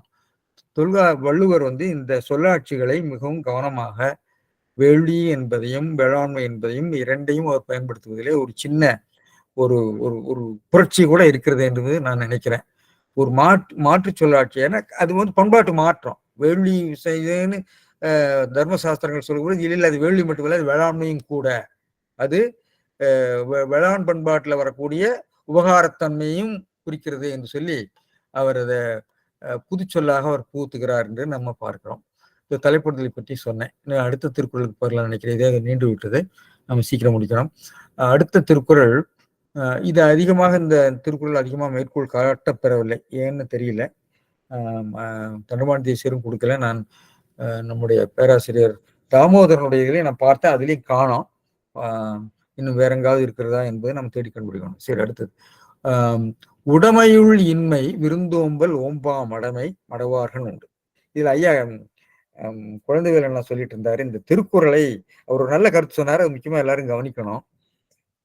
அதாவது திருக்குறளை எப்படி ஓதுதல் என்பதற்கு நாம வந்து சரியான வழிமுறைகள் செய்ய வேண்டும். ஏனென்றால் திருக்குறளை நாம் பிரித்து படிக்கிற போது அவர் ஒரு திருக்குறள் சொன்னார், உண்ணற்க கல்லை உணில் உண்க என்று ஒரு திருக்குறள் சொல்லி உணில் உண்கன்னெல்லாம் சொல்றாங்க. சார் என்னன்னே தெரியல என்று சொல்லி எந்த இடத்துல பிரித்து படிக்கணும்னு சரியா தெரியாம இருக்காங்க. அதுக்கேற்ற மாதிரி நம்ம செய்யணும்னு சொன்னேன். அது முக்கியமான கருத்தாகும். அது வந்து நீங்க உங்களுக்கு தெரியும், சம்ஸ்கிருத கல்வியில, குறிப்பாக வேத கல்வியில வேதத்தை ஓதுதல் ரொம்ப முக்கியம். அதை பத்தி நான் போன வகுப்புல கூட பேசினேன். வேதங்களை ஓதுவதில் பல்வேறு விதமான அந்த என்ன பாடம், அந்த அந்த சொல் பதபாடம், பதபாடம், இன்னொன்று சேர்த்து சொல்லக்கூடியது இன்னொரு சொல் இருக்கு. அந்த பாடங்களை சொல்லுகிற போது தனித்தனியாக சொற்களை பிரித்து சொல்ல வேண்டும், சேர்த்து சொல்ல வேண்டும், அவற்றை ஏற்றி இறக்கி சொல்ல வேண்டும் என்ற சம்ஸ்கிருதத்தில் இருக்கக்கூடிய அந்த குறிப்பாக வேத கல்வியில் இருக்கக்கூடிய அந்த ஓதுகிற முறை, அந்த ஓதுகிற முறை மிக கனபாடிகள் பற்றியெல்லாம் நாம் பேசலாம். கனபாடி, ஜடை பண்றது, ஜடை பாடுறது, கனம் பாடுறது என்றெல்லாம் வச்சிருக்காங்க. அது மாதிரி திருக்குறளுக்கு கூட திருக்குறளை எப்படி ஓதுவது, அதை பாடுகிற போது ஒரு விதத்துல பாடுவாங்க, பொருள் புரியும்படி எப்படி பிரிச்சு சொல்றது, இதுக்கு ஒரு முறை வகுக்க வேண்டும். அது குறிப்பாக இந்த சம்ஸ்கிருதத்துல வேத கல்வியில் இருக்கக்கூடிய முறைகளை எல்லாம் பார்த்து அதற்கேற்ப ஒரு ஓதுகிற முறை, திருக்குறள் ஓது முறை, முற்றோதல் நிறைய பேர் சொல்றாங்க. அந்த முற்றோதல் முறைக்கு உபகாரமாகிற மாதிரி யாராவது ஆராய்ச்சி செய்து அதை செய்யலாம். இது ஒரு கருத்து. ஐயாவுடைய தேவைகள், ஒவ்வொருவரும் முயல்கிற போது தான் நம்மளுடைய தேவைகளை நாம் உணர்கிறோம். எனவே அதே மாதிரி இன்னொரு கருத்து அவர் சொல்லிட்டு இருக்காரு, இந்த திருக்குறள் ஒரு வினா வங்கி அமைக்க வேண்டும் என்று சொல்லியிருக்காரு. அதெல்லாம் நல்ல கருத்து, அதெல்லாம் செயல்படுத்த வேண்டும். சரி, இல்ல உடமையுள் இன்மை விருந்தோம்பல், இது எப்படி படிக்கிறதுங்கிறத பிரச்சனை. உடமையுள் இன்மை விருந்தோம்பல் ஓம்பா மடமை, மடவார்கள் உண்டு பிரிச்சு படிக்கணும். உடமையுள் இன்மை விருந்தோம்பல் ஓம்பா மடமை மடவார்கள் உண்டு. நம்ம இவர் என்ன பண்றாருன்னா,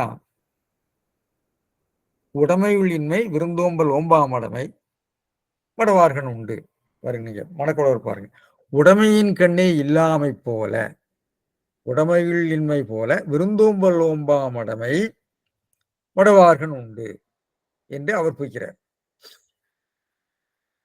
விருந்தினருக்கு அளித்தலை போற்றாத பேதமை பேதையார் மாட்டே உள்ளதாம். சரி, பரிமையில் அழகர் என்ன பண்றாரு, உடமையுள் இன்மை விருந்தோம்பல் ஓம்பா மடமை மடவார்கண் உண்டு, அது மடவார்கண் உண்டு. பாருங்க, உடமையுள் இன்மை விருந்தோம்பல் ஓம்பா மடமை, உடைமை காலத்து இன்மையாவது விருந்தோம்பலை இகழும் பேதமை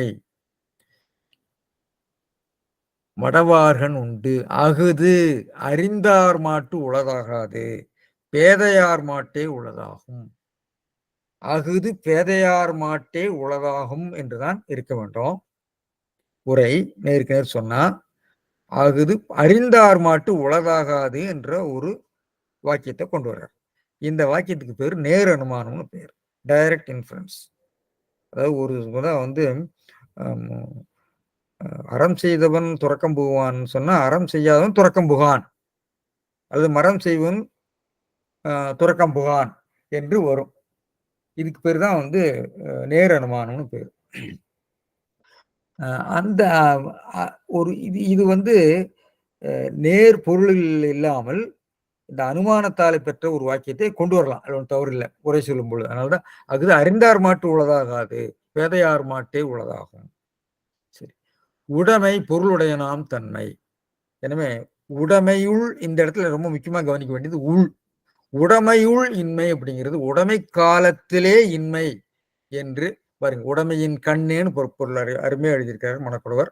உடைமை காலம் செல்வ காலத்திலே பொருள் இருக்கிற போது இருக்கு. தரித்திரம்ங்கிறது என்னன்னா விருந்தோமாமல் இருக்கிறது. பொருள் பெற்ற காலத்திலே செல்வ காலத்திலே தரித்திரம் என்பது நீ யாருக்கும் விருந்தோமாமல் இருப்பது என்று சொல்றார். இந்த மடமை இது ஒரு மடமை. இது மடவார்கள் உண்டு. இந்த மடவாருக்கு ஒரு பரிபெருமாள் வந்து என்ன பண்றாருன்னா மடவார்னு பெண்ணுன்னு எடுத்துக்கிறார். இந்த பெண்கள் சில பேர் பெண்கள் எல்லாம் செய்ய மாட்டாங்க அப்படின்னு. அது இல்லை. மடவார் என்பது திருக்குறள்ல மடவார்னா பொது பொருளாகத்தான். ஆணும் கிடையாது பெண்ணும் கிடையாது, பொதுச்சொல். பெண்மொழி முகுசொல்லாத்தான் இருக்கிறது. மடவார் என்பது பெண் என்ற பொருள்ல தேவார காலத்துல அது பரிபாடல்ல வருகிறதுன்னு நினைக்கிறேன். சங்க இலக்கியத்துல கூட மடவார் என்பது பெண்ணத்தை மடவன் வருது, மடவன் மடவள் எல்லாம் வருது. மடவார் என்பது அறிவற்றவர்கள் என்ற பொருள் தான் வருகிறது ஒழிய பெண்களை குறிக்கவே இல்லை. பின்னாடிதான் வருது மடவார். தேவாரத்துல எல்லாம் வருகிறது. மடவார்கள் மறந்து வச்சு சட்னி ஞாபகம். எனவே அது பிற்காலத்து பொருள். அந்த பொருளை அவர் சொல்லியிருக்கிறார். இது பெண்கள்கிட்ட இருக்குன்னு சொல்றாரு. அது பெண்கள்கிட்ட இல்லை. இது பேதையார்கள் ஆண்களும் இருக்கிறாங்க, பெண்களும் இருக்கிறாங்க. அது பொது சொல் தான். எனவே பேதையார் மாட்டே உள்ளதான். இதுல அந்த உடைமை உள் என்பதுக்கு பல பொருள் உண்டு. வீட்டுக்குள்ள அப்படின்னு சொல்ற போது லொக்கேட்டிங், அதாவது இடப்பொருள், வீட்டில் அர்த்தம். அந்த மூவருள் இவன் என் தம்பி, மூவருள்னு சொன்னா எமங் த த்ரீன்னு அர்த்தம். எமங் அதாவது பிரித்தல், அந்த கூட்டிலிருந்து பிரிக்கிறது. அதை வந்து நம்ம எனவே இந்த உள் என்பதனோட நாம வந்து நிறைய பேர் என்ன பண்ணியிருக்காங்கன்னா உள் என்பதை இந்த எமங் என்ற பொருள் கொண்டு எழுதியிருக்காங்க, உரை எழுதியிருக்காங்க. இந்த ஆங்கில மொழிபெயர்ப்பு கூட அப்படி சிலது இருக்குது. நான் கூட முதல்ல படிக்கிற போது சட்டன் உள் என்பதை நான் வந்து அப்படிதான் நினைச்சேன். ஆனா உள் என்பது இந்த இடத்துல அதிகரண பொருள் வந்திருக்கு. நான் சொல்றேன், அதுக்கு இதுல இருக்கக்கூடியது சொல்றேன். உள் வந்து இங்க வந்து கூட்டி பிரித்தல் அன்று அதிகரணம். இந்த இடத்துல அதாவது உள் வந்து 3 பொருள்ல வரும். ஒன்று வந்து இடப்பொருள், வீட்டுக்குள்ள குளிரா இருக்குது, உள் வீட்டில். சரி. அப்புறம் யோக விபாகம்னு ஒரு பொருள் இருக்கு, அதாவது கூட்டி பிரித்தல். அரசருள் ஏறு, இவ ஆறுமுடையான் அரசருள், அவர் அரசர்களுக்குள்ளே அவன் சிங்கம் போன்றவன். உள்ளே என்று சொல்கிறது கூட்டி பிரித்தல். அரசர்களுக்குள்ள எமங் தி கிங்ஸ், எமங்கிற பொருள். இன்னொன்று தெய்வத்துள் வைக்கப்படும். 50 என்ன திருக்குறள் அது? செத்தாருள் வைக்கப்படும், செத்தவர்களுக்கு சமமாக வைக்கப்படும் சொல்றது பிரித்து கூட்டல். அது among the dead, among the gods என்று வருகிறது. இது வந்து இதுக்கு பேர் வந்து கூட்டி பிரித்தல் பொருள். அதிகரணம் என்பது இடப்பொருள், இடப்பொருள் கூட்டி பிரித்தல், பிரித்து கூட்டல். இங்க இது உள் என்பது இடப்பொருள்ல வந்திருக்கிறது. இது இடப்பொருள்ல வந்திருக்கிறது. எனவே இந்த இடப்பொருளை விட்டு நீங்க வந்து கூட்டி பிரித்தல் பொருளை எடுத்தீங்கன்னா எப்படி பொருள் சொல்லுவாங்கன்னு சொன்னா, இதுக்கு உடைமை காலத்தில்ங்கிறது இடப்பொருள். உடைமைகளுள் தரித்திரம், உடைமைகளுள் இன்மை, உடைமைகளுள் இன்மைங்கிற மாதிரி பொருளை எழுதியிருக்காங்க நிறைய பேர். எமங் தி வெல்த் அப்படின்னு அப்படி பொருள் சொல்ல முடியாது. எனவே உள் என்பது இடம் அல்லது காலத்தை உணர்த்தக்கூடிய 7ஆம் வேற்றுமை உள் அந்த பொருள் வருகிறது. இன்னொரு இடத்துல வருகிறது, அங்க வந்து நாம் சொல்லக்கூடிய பொருள்ல வருகிறது. அதாவது இன்மையுள் இன்மை விருந்தொரால், வன்மையுள் வன்மை மடவார் பொறை என்று ஒரு திருக்குறள் இருக்கு. இன்மையுள் இன்மைகளில் எல்லாம் தரித்திரங்கள் எல்லாம் பெரிய தரித்திரம் எதுன்னு சொன்னா விருந்தோம்பாமை. வன்மைகளில் எல்லாம் வன்மை எதுன்னா முட்டாப்பயல்களை பொறுத்து கொள்றது, மடவார் பொறை. அது அந்த பிரித்து கூட்டல் பொருளே வருகிறது. இங்கே இடப்பொருளே வருகிறது. எனவே உடைமையுள் உடைமை காலத்திலே இன்மை. நீங்க வசதியாக இருக்கிற போது உங்ககிட்ட இருக்கிற தரித்திரம் என்னன்னு சொன்னா நீங்க விருந்தோம்பாமல் இருக்கிறதுன்னு சொல்றாரு. எனவே அதனாலதான் பாருங்க பரிமையல் அழகர் உடைமையுள் இன்மை விருந்தோம்பலம் உடைமை காலத்து இன்மையாவது விருந்தோம்பலை இகழும் பேதமை. இந்த இடத்துலயும் கவனிக்கணும். ஓம்புதல் என்று சொன்னால் காத்தல், போற்றுதல், பேணுதல் என்று பொருள். அப்போ ஓம்புதல் ஓம்பாமை என்று சொன்னால் அவற்றை பேணாமை, போற்றாமை. அப்போ ஓம்புதல்னு பொருள் எழுதணும். விருந்தோம்புதலை ஓம்பாதன்னு சொன்னா அதை போற்றாதன்னு பொருள் எழுதணும். போற்றாத என்ற உடன்பாட்டுல பொருள் எதிர்மறையில பொருள் எழுதாம இகழும் பேதமைன்னு எழுதியிருக்கிறார். இதை கவனிங்க. விருந்தோம்பலை போற்றாத பேதமை. விருந்தோம்பலை இகழ்தல் அப்படிங்கிறதுக்கும் பொருளை நீங்க கவனிக்க வேண்டும். இகழ்தல்னா புகழ்தல் பழித்தலுக்கு ஏற்ற பழித்தல் என்ற பொருள் இல்லை, புறக்கணித்தல்னா பொருள். இந்த இடத்துல இகழ்தல்னா இகழ்ச்சியின் கெட்டாரை உள்ளுக. இகழ்ச்சினா மறந்து போறது, புறக்கணிக்கும். இகழ்ச்சினா அவன் கிடக்கிறான் என்று சொல்லி நாம் குறைத்து மதிப்பிடுவதே இகழ்ச்சியின் கெட்டாரை உள்ளுக தாம் தம் மகிழ்ச்சியின் மைந்திரும் பொழுதுன்னு சொல்லுவாங்க. அவன் என்ன பண்ணியிருப்பான் அப்படிங்கிறது அந்த இகழ்ச்சிங்கிறது புறக்கணித்தல் அல்லது அதை பொருட்டாக கவனிக்காம, டு பி கேர்லெஸ். அப்போ விருந்தோம்பலை இகழ்தல் அப்படின்னு சொன்னா விருந்தோம்பலை நெக்லெக்ட் பண்றது, புறக்கணிக்கிறது. அப்போ இந்த எதிர்மறைக்கு எப்படி உடன்பாட்டுல பொருள் சொன்னாரோ அதான் தாற்பயம். நான் முன்பே சொன்னேன். தாற்பயத்துல திருக்குறள்ல இன்னொரு இடத்துல பாருங்க, அதாவது தேரற்க யாரையும் தேராது தேர்ந்தபின் தேறுக தேரும் பொருள். இதுக்கு நான் விளக்கத்துக்கு போகல. தேறுக தேரும் பொருள், தேறுக தேரும் பொருள் அப்படின்னா தேரும் பொருளை தேறுக, ஆராய்ந்த பின் தெளியும் பொருள்களை ஐயுறாது ஒழிக எழுதிப்பாரு. தேறுக அப்படிங்கிறதுக்கு ஐயுறாது ஒழிக. அது ஏன்னு சொன்னா அதுக்கு சொல்லியிருக்காரு பாருங்க. தேரற்க என்ற பொதுமையால் ஒருவனை கண்ணும் தெளியலாகாது என்பது. இன்று தேறுக என்றது தாற்பயத்தால் ஐயுறவனது விளக்கின் மேல் என்றது. தேறுகன்னு சொன்னா அவனை சந்தேகப்படாது. திருடன் சொல்றான் இல்லையா, ஐயா நம்புங்கன்னு சொன்னா என்னை சந்தேகப்படாதீங்க. அது இன்டென்ஷனல் மீனிங், அதான் தாற்பயம். திருக்குறள்ல 4-5 இடத்துல தாற்பயம் பற்றி வருகிறது. அது போந்த பொருள்னு சொல்லுவாங்க, மிகைன்னு சொல்லுவாங்க. எனவே அதே நிலையில ஒரு இங்க பொருள் எழுதியிருக்காரு. ஆனா அது வெளிப்படையா சொல்லலை. தாற்பயத்தால் அப்படி பொருள் எழுதினா நம்ம சொல்லல, நாம கண்டுபிடிச்சு கொள்ளணும். எனவே இந்த இகழ்தல் அப்படின்னு ஏன் எழுதினாருன்னா அவன் அது செய்யறது இல்லப்பா, அவன் செய்யறது இல்லை. அதுக்கு நான் உங்களுக்கு சாதாரண உதாரணம் கூட சொல்றேன். நான் சாதாரண தாற்பயத்தால உதாரணமா அக்கா அவசரத்துல சொல்லாம புறப்பட்டு விட்டான். அக்கா அவசரத்துல சொல்லாமல் புறப்பட்டு விட்டாள். சொல்லாமல்னா நம்மகிட்ட சொல்லலைங்கிறதுக்கு நேர் பொருள் தான். அக்கா கோபத்துல சொல்லாமல் புறப்பட்டு விட்டாள்னா என்ன அர்த்தம்? அக்கா கோபத்துல நம்ம எல்லாம் புறக்கணித்து விட்டு புறப்பட்டு விட்டாள் என்ன அர்த்தம்? நம்ம அலட்சியம் செய்து விட்டு இந்த அர்த்தம். இதுதான் தாற்பயம் மீனிங். நீங்க அந்த வாக்கிய சூழலுக்கு தான் பொருள் சொல்லணும். சொல்லாமல் என்பதற்கு வார்த்தைகளை நம்முடைய விடைபெறாமல் என்ற நேர் பொருள் இல்லாம அக்கா கோபத்துல சொல்லாமலே போயிட்டா, நம்ம எல்லாம் கவனிக்காம அலட்சியம் பண்ணிட்டு போயிட்டான்னு அர்த்தம். அதனால செல்வக்காலத்து தரித்திரம் என்பது விருந்தோம்பலை செய்யாத மடத்தனம். அதாவது முதல் வாக்கியத்துல உணர்ச்சி இல்லை, 2வது வாக்கியத்துல உணர்ச்சி இருக்கிறது.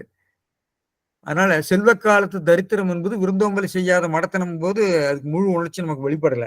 ஆனா செல்வ காலத்து தரித்திரம் என்பது விருந்தோம்பலை அலட்சியம் செய்கிற மடத்தனம் என்று சொல்லுகிற போது அந்த உணர்ச்சி, இந்த தாற்பயத்தினாலே ஒரு இன்டர்நேஷனல் மீனிங் உணர்ச்சியை வெளிப்படுத்த முடியும். எனவே குறளுக்கு பொருள் சொல்லும் பொழுது இந்த களங்களை எல்லாம் அமைத்து பொருள் சொல்ல வேண்டும். இந்த பொருள் கோட்பாட்டை உணர்ந்து இந்த இடத்துல அதனுடைய டோன், இன்டென்ஷன், அதான் குறிப்பில் கொண்டு வந்துட்டாங்க சில சொற்பொருள் கொள்கையாளர்கள். அதாவது துவனிக்கு கீழே கொண்டு வந்துருவாங்க, இல்லை துவனி இல்லை துவனிக்கு அப்பாலையும் தாற்பயம்ங்கிறது இன்டென்ஷனல் மீனிங்னு ஒன்று இருக்குன்னு சொல்லுவாங்க.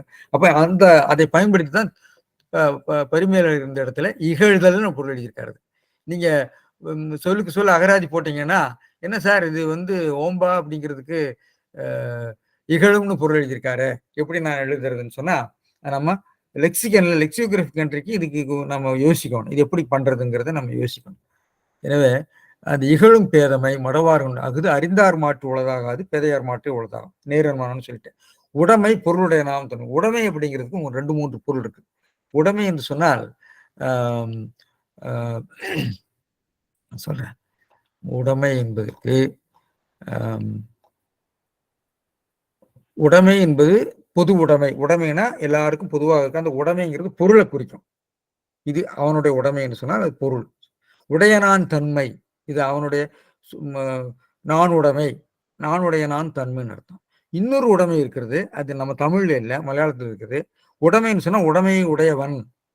இந்த வீட்டினுடைய உடைமை யாராக்கும் மலையாளத்துல கேட்பாங்க. உடைமைன்னு சொன்னா உடையவன் அர்த்தம். அது மலையாளத்துல இருக்கு. இதெல்லாம் நம்ம தமிழ்ல நான் முன்பே சொல்லியிருக்கேன், இது இந்த காரகம் என்ற அடிப்படையில் அதை வழங்கிக் கொள்ள வேண்டும். எனவே உடைமை என்பதற்கு உடையனான் தன்மை, உடைப்பொருள், உடையவன் என்ற 3 பொருள்கள் உண்டு. அதுல இந்த இடத்துல உடையனான் தன்மை என்று அவர் சொல்லியிருக்கிறார். அதனால தன்மை பொருளை குறித்ததுன்னு சொன்னார். உடைமை பொருளுடையனான் தன்மை. சரி, அப்புறம் இந்த திருக்குறள் ஒரு லாஜிக்கல் இன்கன்சிஸ்டன்சி இருக்கு. அதான் அவர் சொல்றார். அதாவது என்ன சொல்றாருன்னா, அந்த ஓம்பாத மடமை, இன்மை என்பது மடமை. அதாவது தரித்திரம் என்பது இந்த முட்டாள்தனம், தரித்திரம் என்ற முட்டாள்தனம் அப்படின்னு சொல்றார். இதை அவர் எக்ஸ்பிளைன் பண்றாரு. பொருளால் கொள்ளும் பயனை இழப்பித்து உடைமையை இன்மையாக்கலின் மடமையை இன்மையாக உபசரித்தார். உபச்சார வழக்குங்கிறது ஆகுபெயர் மாதிரி. அதாவது காரணம் மடமை, அவன் மடத்தனத்தினால்தான் விருந்தோம்பாம இருக்கிறான். காரியம் விருந்தோம்பாமையினாலே அவனுடைய தரித்திரம் வெளிப்படுகிறது, அது காரியம். எனவே பேதமையே இங்கு இன்மையாக சொல்லப்பட்டிருக்கிறது. அதுக்கு வேற உதாரணம் பிறப்பென்னும் பேதமை. பிறப்பு என்பது காரியம், பேதமை என்பது காரணம். சிறப்பு என்னும் செம்பொருள், சிறப்புங்கிறது காரியம், செம்பொருள் இதெல்லாம் இது பின்னாடி எல்லாம் வருகிறது பார்த்துக்கலாம். எனவே இந்த இன்மை என்பது மடமை என்று சொல்லுகிற போது அந்த மடமைதான் காரணம், அந்த காரணம்தான் இன்மை என்ற காரியமாகிய தரித்திரத்தை விளைவிக்கிறது என்ற அந்த ஈக்குவேஷனுக்கு அவர் எக்ஸ்பிளைன் பண்றாரு. ஏன் இப்படி சொன்னாருங்கிறது விளக்குறாரு. சரி, பேதமையால் விருந்தோம்பலை இகழின்னா புறக்கணித்தால் அர்த்தம். பொருள் என்ற வழியும் அதனால் பயனில்லை, பொருளை வச்சுக்கிட்டும் அதனால பிரயோஜனம் இல்லை என்று சொல்லியிருக்காரு. இது 2 பாட்டானும் விருந்தோம்பா வழிபடும் குற்றம் கூறப்பட்டது. குற்றம் சொல்லியிருக்காரு, இதுல சொல்லியிருக்காரு. எனவே இந்த உள் என்பதற்கு நிலையில் என்ற பொருளும் கொள்ள வேண்டும். மனக்கொடருடைய இந்த சொல் முடிவை பற்றி சொல்றப்ப கொஞ்சம் சிலவற்றை சொல்லி நம்ம இந்த உரையை நான் குறிச்செல்லாம் நினைக்கிறேன். அந்த மனக்குடவருடைய வாக்கிய அமைப்புல உடைமையில் இன்மை போல விருந்தோம்பல் ஓம்பா மடமை மடவார்கள் உண்டுன்னு அதுக்கு வாக்கியம் கொள்ள வேண்டும். இன்னொரு வகையில உடைமையுள் இன்மையும் விருந்தோம்பல் ஓம்பா மடமையும் மடவார்கள் உண்டு. முட்டா பசுகிட்ட உடைமையுள் இன்மை, செல்வ காலத்து தரித்திரமும், அது நிறைய பேர் பார்த்துருக்கோம். நிறைய பேர் பணம் வச்சுக்கிட்டு செலவு பண்ணாமல் தரித்திரம் மாதிரி இருப்பாங்க, தரித்திரவாசி மாதிரி இருப்பாங்க. அப்புறம் விருந்தோம்பல் ஓம்பா மடமை என்று நீங்க இது உண்மை தொடராகவும் நம்ம கொள்ள முடியும். பரிமேலழகர் என்ன பண்றாருன்னா, உடைமையுள் இன்மை விருந்தோம்பல் ஓம்பா மடமை, அது மடவார்கள் 2 வாக்கியமாக பிரித்துக் கொள்கிறார். உடைமையுள் இன்மை விருந்தோம்பல் ஓம்பா மடமை. எனவே விருந்தோம்பல் ஓம்பா மடமை என்பது உடைமையுள் இன்மை. எனவே உடைமையுள் இன்மையை தான் அவர் டாபிக்கா வச்சிருக்கிறாரு. அதையே நம்ம கவனிச்சு கொள்ள வேண்டும். அது மடவார்கள் உண்டு. அந்த மடமை மடவார்கள் உண்டு. மடவார் என்பதற்கு பேதைகளிடம் உண்டு, அறிவாளிகள் இல்லைன்னு சொல்லி. இதுல உள் என்பது காலத்து 7ஆம் வேற்றுமை அதிகரண பொருளே வருகிறது. அதாவது காலம் இடம் என்று தொல்காப்பியர் சொல்லுவாரு. இன்மை இன்மையாவது. சரி, ஓம்பா அப்படிங்கிறதுக்கு இகழும் என்று பொருள் எழுதிக்கிறாரு. அது நான் சொன்ன உடன்பாட்டு சொல். ஓம்பாமை என்ற முரண்பதற்கு புறக்கணித்தல் அல்லது நொதுமலாக இருத்தல் என்ற இருநிலையும் இருக்கிறது. இதை வந்து இகழ்தல் என்று அவர் பயன்படுத்தி இருக்காரு. இன்டென்ஷனல் மீனிங், அதாவது அல்லது போந்த பொருள் என்று பார்க்கிறோம். மடவார், மடவார்கண் பெதையார் மாட்டே, மடவார்கண் உண்டு, மடவார்கண் உண்டு, மடவார்கண் எஸ், மடவார்கண் நான் விடுபட்டு போயிருக்கேன். கண்ணுங்கிறது அந்த மாட்டுன்னு பொருள் எழுதியிருக்கிறாரு. எனவே இந்த திருக்குறள்ல இந்த உள் என்பதும் அதனுடைய தாற்பரிய பொருளும் மிக முக்கியத்துவம் பெறுகின்றன. இதுல கூட்டி கொடுத்தல் சொல்லியாச்சு. வடவாருங்கிற திருக்குறளில் வரக்கூடிய இடங்கள்லாம் சொல்லியிருக்கிறேன். இகழ்ச்சிங்கிறது பற்றி சொல்லியிருக்கிறேன். இன்னும் இதை பற்றி நம்முடைய விருந்தோம்பலை பற்றியுள்ள பொது கருத்துக்களை நம்ம அடுத்த திருக்குறளில் முடிக்கிற போது நம்ம பேசலாம்னு நினைக்கிறேன். இந்த ரெண்டும் வந்து விருந்தோம்பலை செய்யாத போது இப்ப குற்றத்தை சொல்லியிருக்கிறாரு. இதை எனவே இந்த திருக்குறளை நாம் விளங்கிக் கொள்கிற போது சொற்பொருள், வாக்கிய பொருள், அதனுடைய அளவை பொருள், இன்னும் சொற்பொருள் கோட்பாடுகள் இவையெல்லாம் நாம தெரிந்தால் இன்னும் அதனுடைய பரிமாணங்கள் மேலும் துலக்க முறை என்று சொல்லி இந்த உரையை நான் இதோடு நிறைவு செய்கிறேன். நன்றி, வணக்கம். இது கேள்வி நேரம். கூடி போச்சோ? இல்ல சார், இல்ல சார், கேள்வி நேரம். தயவு செய்து கேள்வி கேட்பவர்கள் கேட்கலாம். ஐயா அந்த உள்ளன்றதுக்கான அந்த பல்வேறு பொருட்கள் வந்து ரொம்ப இன்ட்ரெஸ்டிங்கா இருந்தது. சரி, இது நிறைய எனக்கு நிறைய ஞாபகம் வருது. பட் ஒண்ணு மட்டும் சொல்றேன். செல்வத்துள் செல்வம், செவிச்செல்வம், அச்செல்வம், செல்வத்துள் இல்லாம தலை, அது ஒண்ணு. அதே மாதிரி ஆராய்வதற்கு வந்து தேரான்கண் தெளிவும், தெளிந்தான்கண் ஐயுறவும், தீரா இடும்புதரும், அதுவும் நீங்க கோட் பண்ண அந்த குறளும் ஏறத்தாழ ஒரே தொடர்ல வரும்னு நினைக்கிறேன். சரி சரி சரி சரி, ஆமா, சரிதான். நீங்க சுட்டி காட்டுறதெல்லாம் சரிதான் சரிதான். இன்னொன்னு, இந்த சொற்றொடர் வந்து ரொம்ப ரொம்ப கான்செப்சுவலி ரொம்ப ரிச்சு. அதாவது உடைமையின் இன்மை. அந்த உடைமையின் இன்மையை வந்து நாங்க அடிக்கடி டிஸ்கஸ் பண்ணும்போது அமெரிக்காவுடைய செல்வத்தை குறிக்கும் போது பாவர்ட்டி பிளன்டின்னு சொல்லுவோம். அமெரிக்காவில் உள்ள ஏழ்மை, வேலையில்லா திண்டாட்டம், மக்கள் வந்து அந்த இதுல வந்து பெர்மனன்ட்ல படுத்துங்கிறது, வீடு இல்லாதவங்க, இவங்களை பத்தி எல்லாம் சொல்லும் போது அது வந்து பாவர்ட்டி இன் பிளன்டின்னு வரும் கான்செப்ட். இவர் அந்த காலத்திலேயே வந்து உடைமையின் இன்மை அப்படின்னு சொல்றது வந்து ரொம்ப ரொம்ப ரொம்ப இதா இருக்கு, கேப்டிவேட்டிங்கா இருக்கு, அதாவது கவர்ச்சிகரமா இருக்கு. அதை பாயிண்ட் அவுட் பண்ணலான்னு சொன்னேன். அதே மாதிரி அந்த இது மடமைன்றது வந்து ஐ திங்க் இக்னரன்ஸ். இக்னரன்ஸ் அவன் வேணும்னு இல்லை, அவனுக்கு புரியல.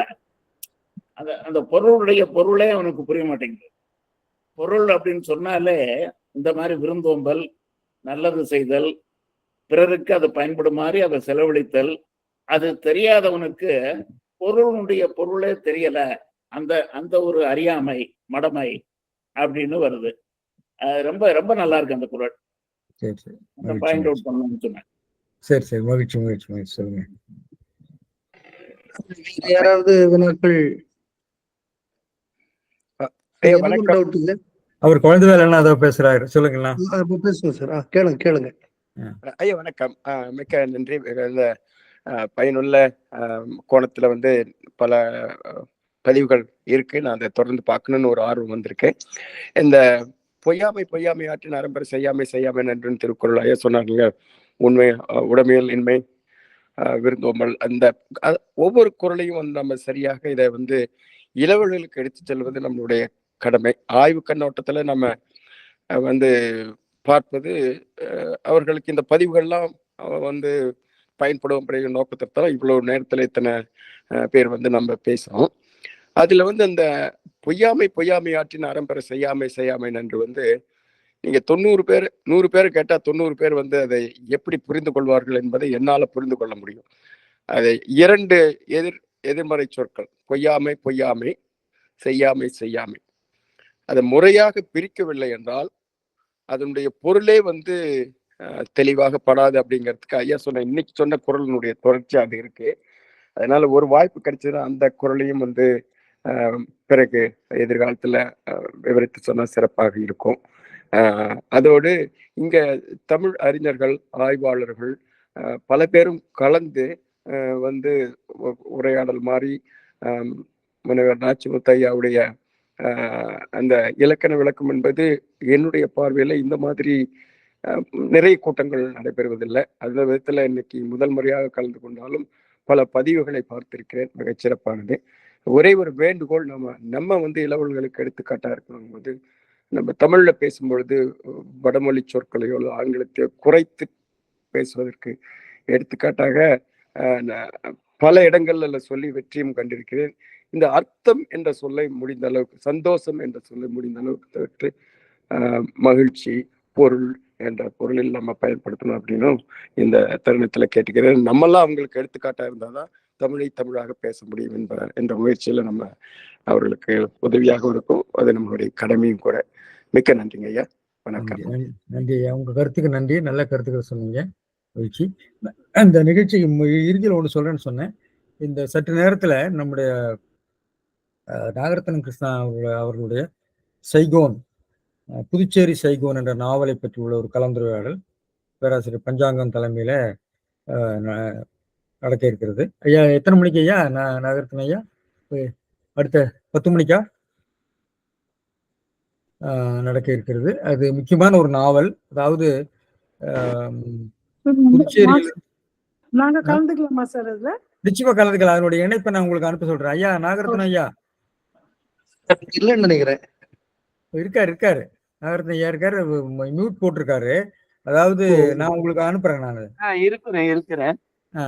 ஐயா, அந்த நிகழ்ச்சி இப்ப 10 மணிக்கா? எங்களுக்கு 10 மணி. இப்ப இந்திய நேரம் 8 மணிக்கு ஐயா. நம்ம இந்திய நேரம் 8 மணி. இப்ப மணி என்னாச்சு? 7:10 ஆயிடுச்சு இல்லையா? சரி, போயிடுச்சுன்னு நினைக்கிறேன். அது முக்கியமான ஒரு சைகோன்ல இருந்து, அதாவது இந்த புதுவையிலிருந்து சைகோனுக்கு பிரெஞ்சு மக்களால் கொண்டு செல்லப்பட்ட தமிழ் மக்களுடைய நிலைமையெல்லாம் நமக்கு யாருக்குமே தெரியாது. நாம இன்னமும் வந்து தமிழர்கள் உலகெங்கும் பரவி இருக்கிறார்கள் என்றெல்லாம் பேசுறோம். அந்த துன்பங்களை எல்லாம் அவர்கள் அருமையாக அதை பல நாவல்கள் எழுதியிருக்காங்க. அதுல இந்த நாவல் குறிப்பான நாவல். நீங்க கவனிங்க. காலச்சுவடையா வெளியிட்டிருக்கு. யார் வெளியிட்டிருக்காங்க? Discovery publication. டிஸ்கவரி. நீங்க அதை பத்தி வேணா ஒரு நிமிஷம் ஏதாவது ஒண்ணு சொல்றதா சொல்லுங்க. அந்த இணைப்பை எங்களுக்கு. நீங்க நல்ல நிகழ்ச்சி சொல்லிருக்கு, இதுல அது கலக்க வேண்டாம். நீங்க சொன்னது போதும். அது சரி. அவர் பெருந்தன்மையானவர். அவர் முக்கியமாக அதுலயும் கலந்துக்குங்க. நான் குறிப்பா அந்த நம்ம இந்த அமெரிக்காவில் இருக்கக்கூடிய தமிழர்கள் நிறைய பேர் நம்முடைய தொழில் இலக்கியங்களை ரொம்ப ஈடுபாடு உள்ளவர்களா இருக்காங்க. தற்கால இலக்கியங்கள்ல ஈடுபாடு இருக்காங்களான்னு எனக்கு தெரியாது. குழந்தைகள்னா நீங்க தற்கால இலக்கியத்து பக்கமும் திரும்பணும். நீங்க அதையும் பார்க்கணும். ஏன்னா வாழும் தமிழ்நாடு ரொம்ப முக்கியம். வாழ்ந்த தமிழ்நாடு அது இருக்கட்டும். ஒரே ஒரு வார்த்தை சொல்றேன். சொல்லுங்க. உண்மையில இங்க இருக்கிறவங்களை விட நான் ஒன்னா நவீன இலக்கியத்துல ஏதோ ஆர்வம் இருக்குதே தவிர, இப்ப ஒரு ராமானுஜம் சார் பேசுனதா இருக்கட்டும், இந்த குழந்தைவேல் நான் நிறைய கத்துக்கிறேன். உண்மையில இந்த நிகழ்ச்சி இந்த நிகழ்வு எனக்கு நிறைய விஷயங்களை கற்றுக் கொடுக்குது. அது எனக்கு இந்த அளவுக்கு வந்து நான் இது எனக்கு பெருமையா இருக்கு சொல்றதுக்கு. இதுல பங்கு பெறதும் ஒரு மகிழ்ச்சியான ஒரு அனுபவம். மகிழ்ச்சி. நான் உங்களோட இணைப்பை நான் எல்லாருக்கும் அனுப்புறேன். நம்ம நண்பர்களுக்கு எல்லாம் பகிர்ந்து கொள்றேன். 10 மணிக்கு. நல்ல பஞ்சாங்கம் யாரெல்லாம் பெரிய ஆட்கள் எல்லாம் பேசுறாங்க. நல்ல வாய்ப்பு பாருங்க. மகிழ்ச்சியா? சரி பிரபாகரன், நினைக்கிறேன் எல்லாரும் கொஞ்சம் கூட்டி போயிடுச்சுன்னு நினைக்கிறேன். ஏன்னா எனக்கு அந்த 6ல இருந்து 7 எனக்கு தெரியும். இங்க இந்த 7:30 இருந்து 8:30ங்கிறப்ப என்னுடைய நேர கோஆர்டினேஷன் சரியா வரல. அதனால கொஞ்சம் கூடி போச்சு, மன்னிக்கவும். சரி, இல்லையா? ஒவ்வொரு மணித்துளியும் ஆழமான கருத்துக்கள் தான். அதுல பிரச்சனையே இல்லை. மகிழ்ச்சி. அது மட்டும் இல்லைங்க, இந்த மாதிரி பதிவுகள் எல்லாம் இருக்கின்றதுனால உங்களுக்கு, அதாவது பசி உள்ளவர் வந்து அறநெறி பசியோ அல்லது வந்து இந்த திருக்குறள் சார்ந்த மற்ற சங்க இலக்கியங்கள் சார்ந்த பசி இருப்பவர்கள் எங்க வேணாலும் போய் கண்டுபிடித்து விடுவார்கள். அதனால வந்து இந்த பதிவுகள், இந்த பெருந்தொற்று காலத்துல எத்தனையோ உயிர்களை நம்ம எழுந்தாலும் நமக்கு நாம் கற்றுக்கொண்ட ஒரு நல்ல பாடம் என்பது ஒரே நேரத்துல மிகச்சிறந்த முனைவர் நாச்சிமுத்தையா மாதிரி இந்த இணைப்புல அத்தனை பேரும் வந்து பேசக்கூடிய திறமையுள்ளா இருந்தாலும் பல நிகழ்வுகள் நடைபெற்றுக் கொண்டிருப்பது என்பது உண்மை. இப்போது முடியவில்லை என்றாலும் அமெரிக்காவில நம்ம குளிர்சாதன பெட்டியில உணவை வைத்திருந்து அடுத்த நாள் உண்பது போல அந்த நிகழ்வு வந்து 8 மணிக்கு ஐயாவால முடியலனாலும் அந்த பதிவுகளை பார்க்க முடியும். அதனால நேரம் தான் தேவை. இன்னொரு இது ஐயா, நம்ம எந்த முயற்சி செய்தாலும் அது இளைய தலைமுறை சென்றடையவில்லை என்றால் மிகச்சிறப்பான ஒரு நாடகத்தை நூற்றுக்கணக்கான பேர் கலைஞர்கள் மேடையில் செய்து கொண்டிருக்கும் போது அதை பார்ப்பதற்கு யாரும் ஆள் இல்லாமல் வெறும் கொட்டகையில் நடப்பது போல் ஆகிவிடக்கூடாது. அதற்காக நாடகத்தை நாம் வழங்காமலும் இருக்க முடியாது. அதே நோக்கில் இந்த திருக்குறள் ஆய்வுகள் என்று கடந்த 2-3 ஆண்டுகளில் பார்த்தீர்கள் என்றால் நிறைய கூட்டங்கள் நடைபெறுவது ஒரு மகிழ்ச்சிக்குரியது. ஆனால் என்ன நடக்கிறது என்றால் இது இளைய தலைமுறையிடம் செல்வதற்கு கல்வி திட்டங்களில் 15 அதிகாரிகள் படிக்க வேண்டும் என்ற அரசு ஆணையை பிறப்பித்திருந்தாலும் கூட அது ஒரு ஏட்டு சுரக்காய் போல் நடைமுறைப்படுத்தாது இருப்பது வருத்தத்துக்குரியது. அந்த முயற்சியில் தான் கடந்த சில ஆண்டுகளாக நீதியரசர் மகாதேவன் ஐயா போன்றவர்கள்லாம் வந்து வழக்கு மன்ற தீர்ப்பு வழங்கியும் கூட இன்னும் அது இழுவழியில் இருக்கின்றன. அந்த தீர்ப்புகள் அதை சார்ந்த முயற்சிகள் அப்படிங்கிறது வருத்தத்துக்குரியது. எப்படி இருந்தாலும் வந்து ஒரு நாளைக்கு இளைய தலைமுறை வந்து மீண்டும் திருக்குறளை 15 அதிகாரங்களை ஆண்டுக்கு படிப்பார்கள் என்று நம்பலாம். அந்த தொடர் முயற்சியில் ஈடுபட்டிருக்கும் பல நண்பர்களுக்கு நான் இந்த நேரத்தில் நன்றி கூற விரும்புகிறேன். நன்றிங்க ஐயா. நன்றி நன்றி நன்றி பிரபாகரன். முடிச்சிடலாமா? முடிச்சிருங்க. ஏன்னா அடுத்த நிகழ்ச்சி இருக்கு. நீங்க